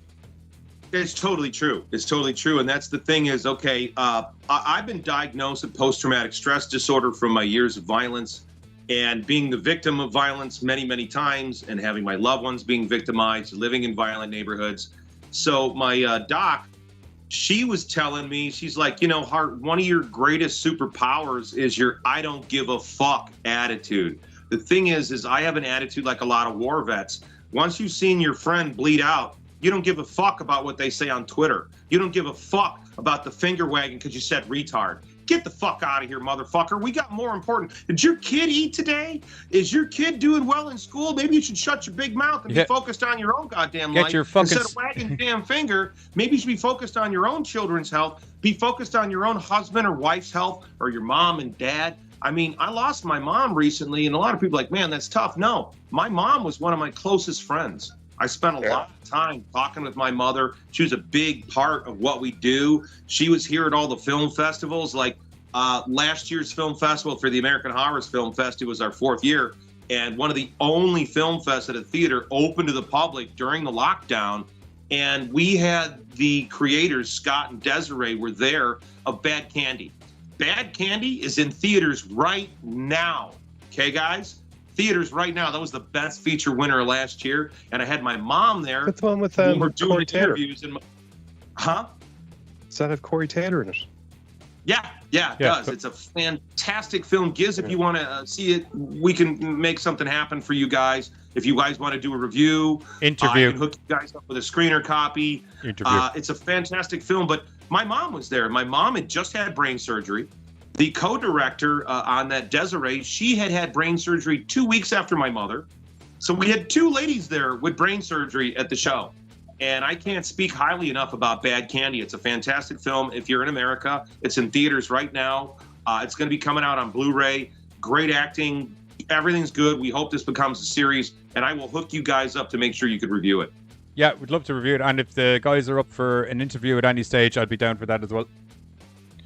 Okay, we'll have to talk to them and see what their schedule is, because the main guy, Scott, I mean, he directs a lot of music videos, Scott Hansen. He just got done shooting a video for Meshuggah. So it depends on their schedule. Plus, Scott and Desiree just got married. Congratulations, guys. Crazy Swedish death metal, Swedish Meshuggah. Well, guys, you know, I'm dry. Is it okay if I take the camera with me as I get a refill? Yeah, go get a refill. We're going to be rounding off the show soon enough-ish, I would imagine. But go get a camera with me, or just walk off for a minute. You know what, man? You're the boss. Whatever tickles your pickle.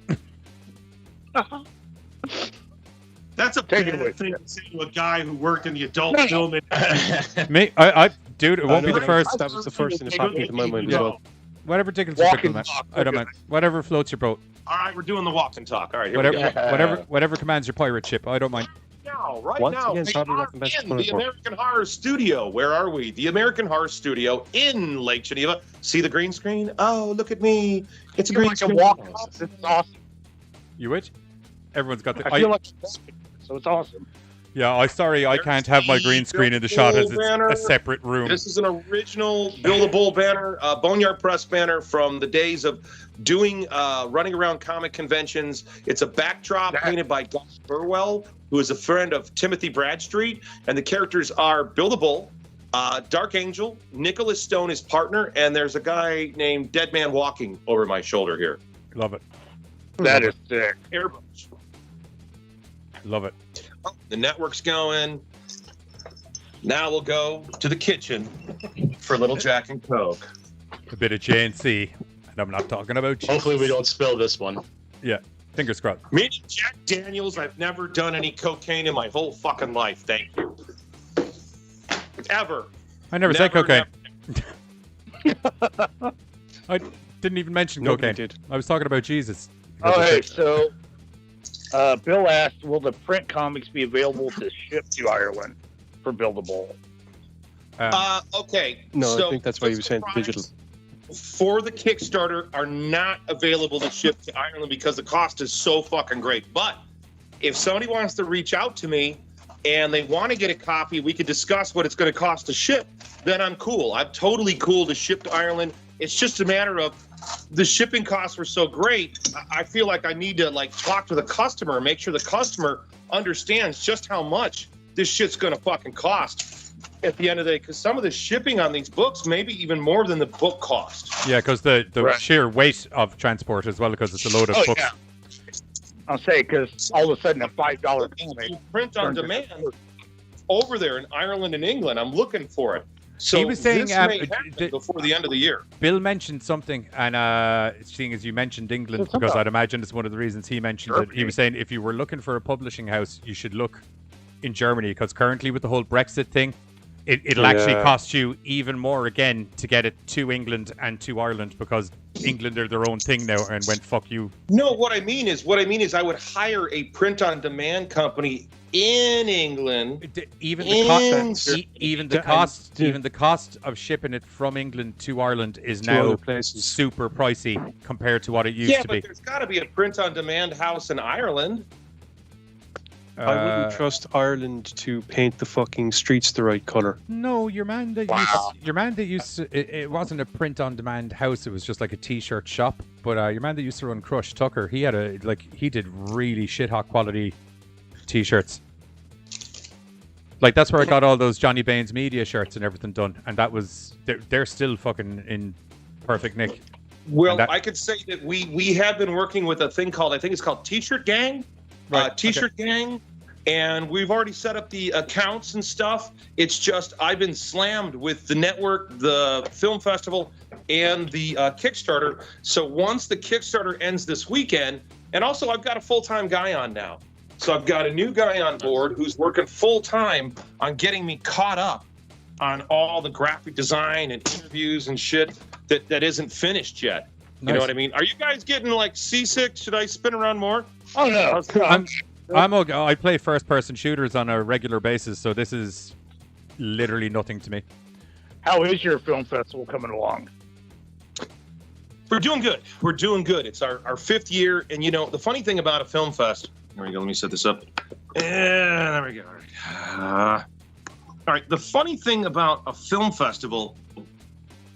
The first couple years, you could just write it off. You just know right away that no one is going to come out. No one is going to give a shit. No one is going to fucking know. You know what I mean? Like, they don't really believe it's going to happen. And so one of the great things is I'm getting amazing films from around the world. And I'm using this as recruitment because we're about to start the American Horrors Film Festival TV show that will be on American Horrors, the channel. I now have 5 years of interviews, director interviews, different funny sketches and stuff that we're going to be able to create this TV series now. So, like I said, we've got over 188 submissions. 188. And we're not done with submissions till the 20th of September. Yep, which is why I've been running the American Horrors Film Festival adverts the last week or two. So 5 years later, they're coming to find you now? Yeah, well, they have been.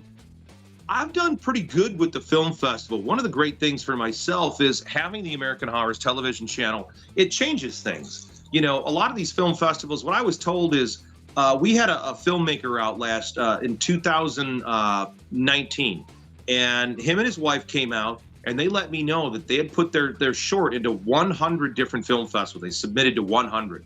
They said out of that 100, only 10 of them were in an actual movie theater.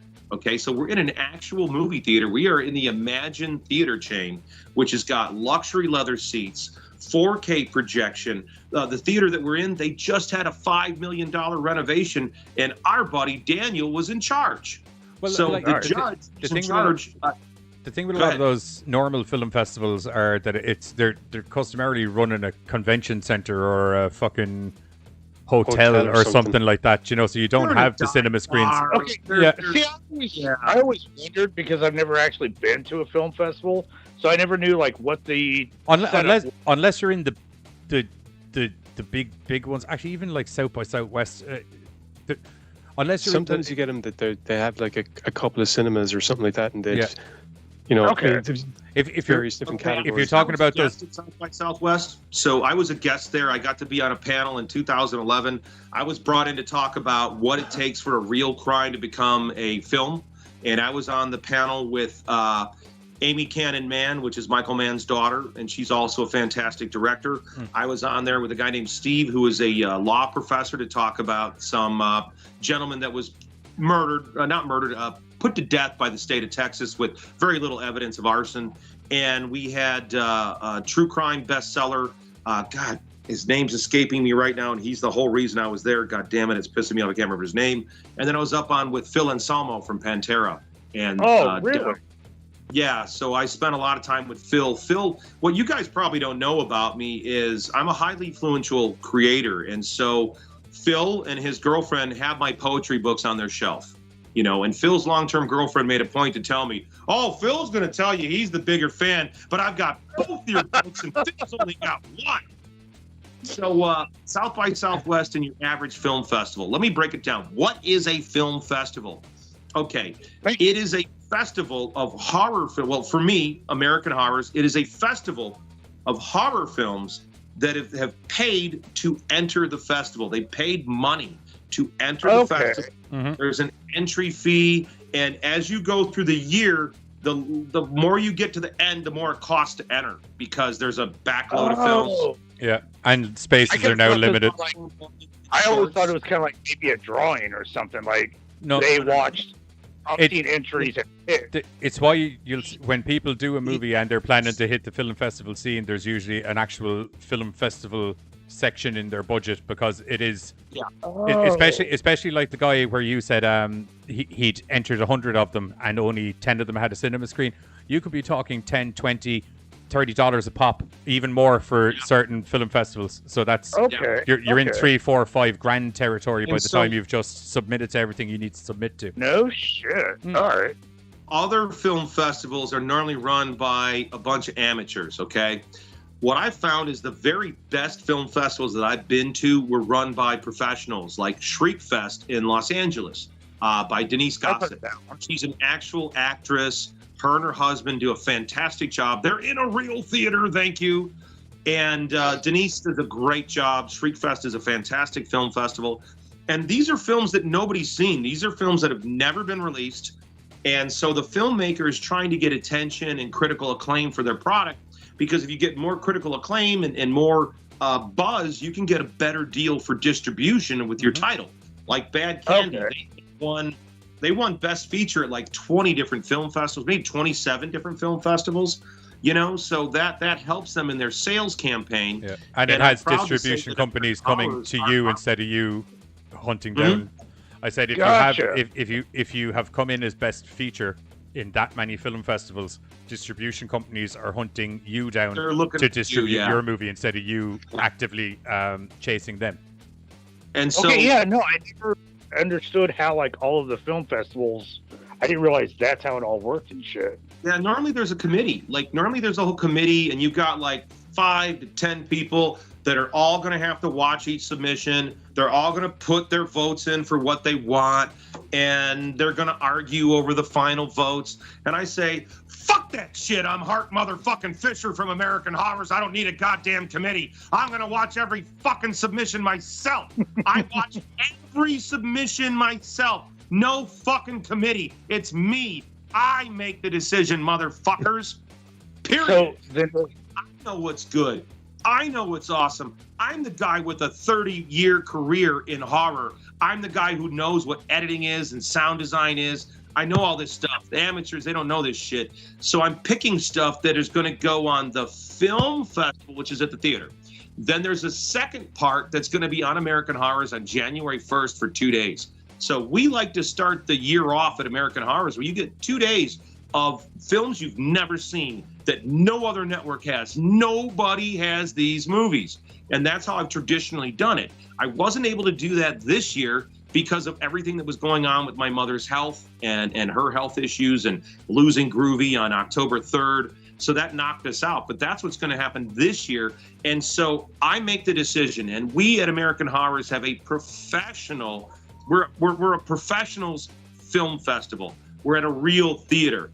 The staff, one of the judges for the festival is Daniel Caldwell, and Daniel is a theater executive at multiple movie theater chains, and he is deciding what is best short this year. Traditionally, Daniels decided best feature. I switched it with Dieter Sturm. Who's Dieter Sturm? Well, Dieter won the Oscar for reinventing biodegradable. He created biodegradable snow, and he's a legendary effects guy. If you're a Dungeons and Dragons fan, Dieter was there at Ground Zero with Gary Gygax. He was on 60 Minutes in the early 80s when it meant something. And so Dieter's part of our team. So I think I'm one of the only film festivals in America, especially for horror, that has a Oscar winner as a judge, that has a theater executive in a major theater chain as an executive, and we're about to announce who's our celebrity music video judge, because we have a music video section for the American Horror Film Fest. So I think I'm running the best. And these people that came out and entered into 100 different festivals, they gave me the highest compliment. They said, Hart, you've got the best movies of any festival we've been to. Okay, so film festival. Well, that's, you have that mentality where you're coming at it not from a I like to sit down and watch movies level of loving movies. You're coming at it from a professional, like, would I put this on my TV channel out to the masses? Would people watch it? Yeah. Right, like, this is a lot of the conversations we have with Johnny when we're shooting our promos. He's like, it sounds cool, but it doesn't look right. It looks right, but it doesn't. Like, he breaks it down to, like, that level of what's going to, like... tell you guys is this. When it comes to film, the number one thing for your production value is your audio. The audience will put up with a shitty picture if you've got quality audio. If your audio sucks and your picture's awesome, they're not watching. You can you can fix a bad picture to look like something respectable. You can't fix fucked audio. And then we're fucked audio is fucked audio with 4K projection. So some of my decision making is I'm going, I like this short little horror film that somebody shot on their phone, but it's going to look like ass on a 4K screen. So I'll save the one that looks cool for the TV special. I mean, it'll break apart on the theater screen. So that's kind of my thing, is what production value is going to work in a theater. And it's a Halloween festival. So what of these films are going to work in a Halloween setting versus January 1st? It's a different animal. So then film festivals work on, say, 100 entries. The committee picks, like, say, maybe 10. And that's what usually goes into the festival. And a lot of that will depend on who's their friend, who's going to pay extra advertising. I never make those deals. Or never make those deals, because they're selling out the audience. Yeah, they're selling out their viewer. I'm here for the best bang for my audience's buck. And that's why the viewers tune into American Horrors. It's why John and Giz are so fucking loyal, because they can go kill without being restricted. They can go kill and do it to the best of their abilities. And then when I come in with some constructive criticism, it's based on a real place, not just, well, you know, there was this mom in Iowa, and she was really upset the way Giz handled the vampire. Shut up! That's the one thing I love when filming stuff for the TV show. It just you have that thing where it's like you can just express yourself in whatever way you want to. That's why it's like I just love that, like, not having those shackles. It's just so, I like hearing you guys say this, because there's times I'm like, they hate me. No, I do. There's times where I'm like, right, well, it's because we're on camera. We have to be nice. I kind of shat all over what they were doing, and I feel like a bit of a dick. And that's like, I know for a fact, me and Buzz have talked about this several times, because, like, that's the difference. Like, Hart just pointed that out. I sit at home and watch a fucking video, you know, or a movie, whatever. And I'm like, cool. But, like, then all of a sudden I'm like, Johnny, this is going to be an awesome idea. Okay, cool. How do I not shit on Carter's idea? Look, bro, you know, you may feel like you shit on it, but you break it down to us more than you think you do. Because you're like, look, it's this, and this. But when it's on video, none of that's going to sell. Like, you do better than you think you do when you talk to us. Thank you. Because you do. Sometimes in my head, I feel like I'm just like, okay, I like what you're saying there, but no. Yeah, no. So I want to point out, like, you treat us like word for word of what Hart said. You think about it, and you're like, cool. That sounds awesome, but is this going to be 4K? Is this going to be better on a special? Like, you understand and see more than we do. because you're like ideas, and we're like, cool, ideas pulling out of my ass. Here you go. And I'm proud to say, you guys should know. Okay, those promos you guys did last year for Halloween, like all those Halloween promos you did, they played on the theater. Like, you guys should be aware that a lot of these promos all played at the movie theater. They played during the film festival. Johnny and Giz's stuff, the way it works is, I used to come out and I used to do the intro like, hey, I'm Hart Fisher from American Horror. And we would shoot it live. But then Daniel, over at the theater, Dan came up with a better idea. And he's like, Hart, you should shoot it in advance. And John knows we shot the introductions in advance on a green screen. And he got to like play with it a little bit with the flavor of what's behind me. We've had a fuckload of fun with it too. Yeah, it had a lot more impact than if I just stood in front of the screen. It really had impact. And I got to say, it was really wonderful to, my mother was there at the last 2 years of Film Fest. So it was really great to see my mom, big old tummy out, big tub of popcorn, feet up, and just laughing and grinning at her son. I'm the oldest in the family. So she was just loving, have you guys seen the, Mom, Dad, are you aware about what your kid's about to see? This is some really fucked up shit. You gotta change the channel. What the fuck is wrong with you? This is a fucked up movie. God damn it. My mom was laughing her ass off that whole promo playing on the big screen. And then she was laughing the whole time. She loves GoreCast. I would, one of the great joys for me of doing American Horrors on Roku is that we're free. We're free. I could go see it. If I was on just Spectrum cable, then I'd be limited to just Spectrum cable. With Roku and online, you guys can see us everywhere for free, and that's the thing I like. So I bought my mom a Roku. So the house that I grew up in Chicago is still there. It's my mother's place. And so I would schedule movies to watch with my mother when I would visit her on the weekends and stuff. And one of the things she loved watching was you and Giz. She loved GoreCast. She would, your mom, that Christmas where I was sitting down talking to your mom, as I said to you before, like Giz and I are in a weird area with American Horrors because everything is in America and Giz and I are over here, so we don't get the bounce back. And that time when I was sitting down talking to your mum for that half an hour, she actually made me feel like I was super fucking famous. Just the way she was talking to me, it was so cool. Not like she was going out of her way or anything, but there was a certain, just the way she was conducting yourself. I like, cause she was like, "Oh, you're probably really busy. I should let you get back to your thing." I was like, "I'm really not." more than happy to sit here and talk to you, to be honest.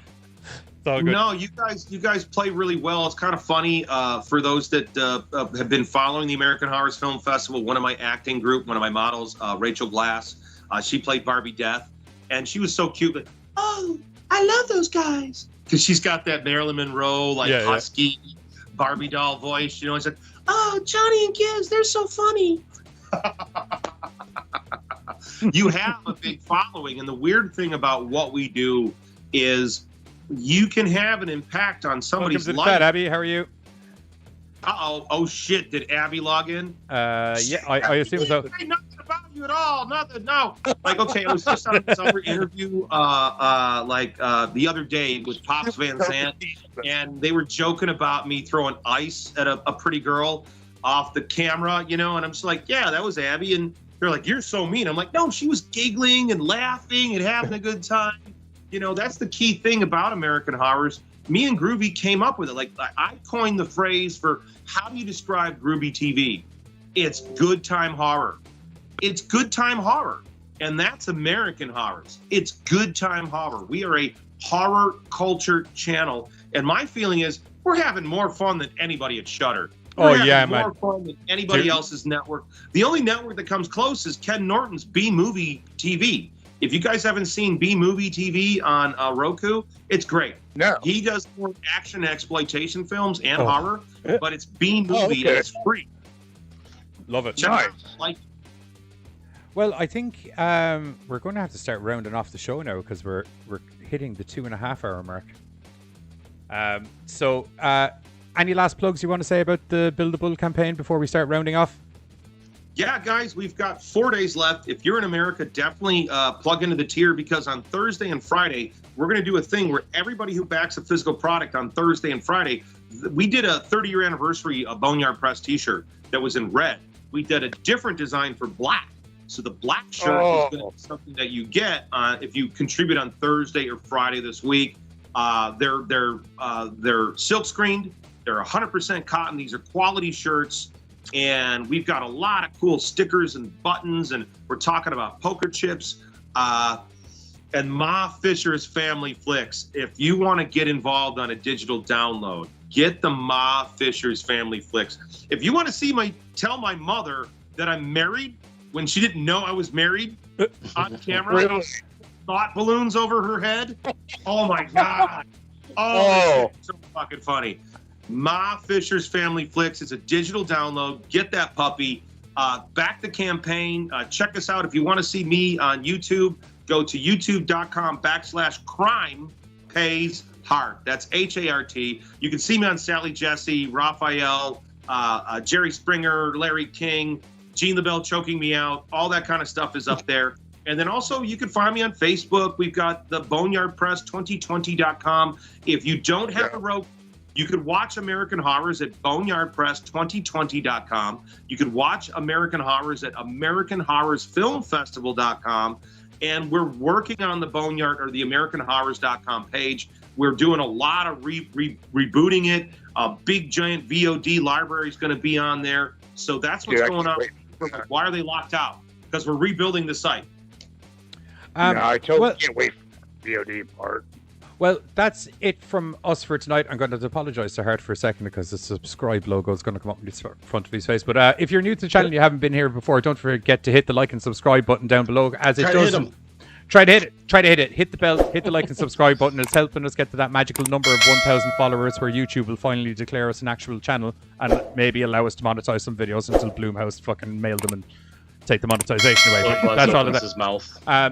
Don't forget, we're going to be back on Thursday, where we're going to be talking about all of the Marvel What If episodes, mostly because of the Zombies issue, Zombies 1 coming out.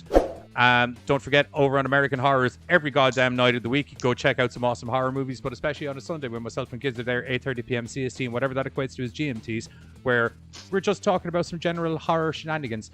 And other than that, I have a promo. I have the Billie Eilish promo. Nips. Other than that, I have the Billie Eilish promo that Hart was talking about lined up for after the show. And I have a bit of a funny American Horrors Film Festival promo where Giz and I had a bit of a miscommunication, but hopefully I don't get arrested over it. Other than that, we'll catch you all during the week. We're going to be talking about some other sort of mad horror bollocks. GoreCast out, fuckers. Bye. Yeah, I thought the Billie Eilish special went well. There was just more I wanted to get in there, you know what I mean? I thought the cut was pretty damn good, John. But I want to release like a deadly cut. Is this about that fucking Zack Snyder bullshit? It's called a director's cut, goddammit. What an egomaniac. Fuck. It has nothing to do with Zack Snyder. It's a deadly cut. I'm Johnny Deadly. The cut's going to be deadly. Deadly cut. I don't think so, man.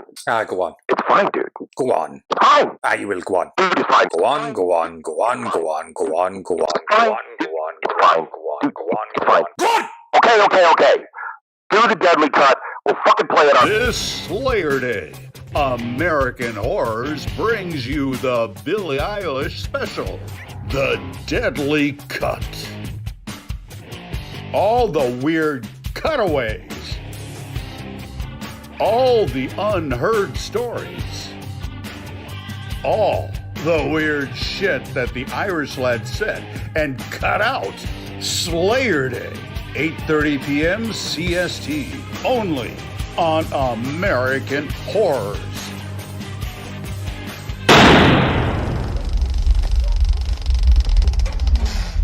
Okay, I am liking this. I'm liking this a lot. This is really good. This is good. This is shit! Gary, this is crap! How are you so not scary while wearing a scary mask? It's fucking ridiculous.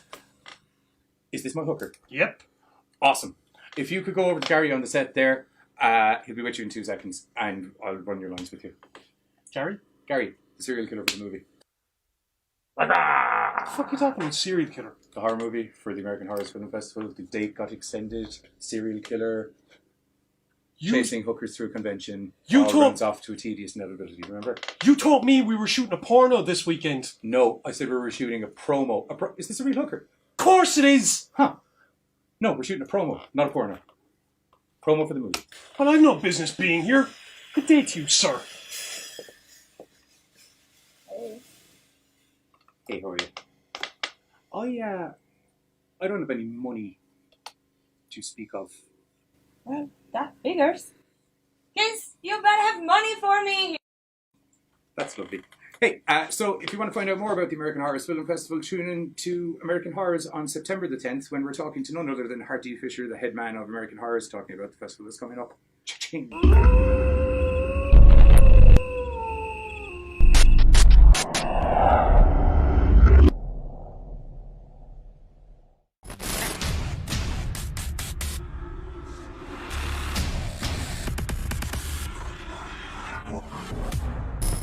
Don't forget, if you enjoy our Madcap GoreCast horror hijinks, we stream 3 nights a week over on YouTube, Mondays, Thursdays, and Sundays, where you can see a little bit of this. Turd spoon, god damn, I knew there was something I wanted to bring up in the... God damn, I don't know what a fucking turd spoon is, but I'm mad to...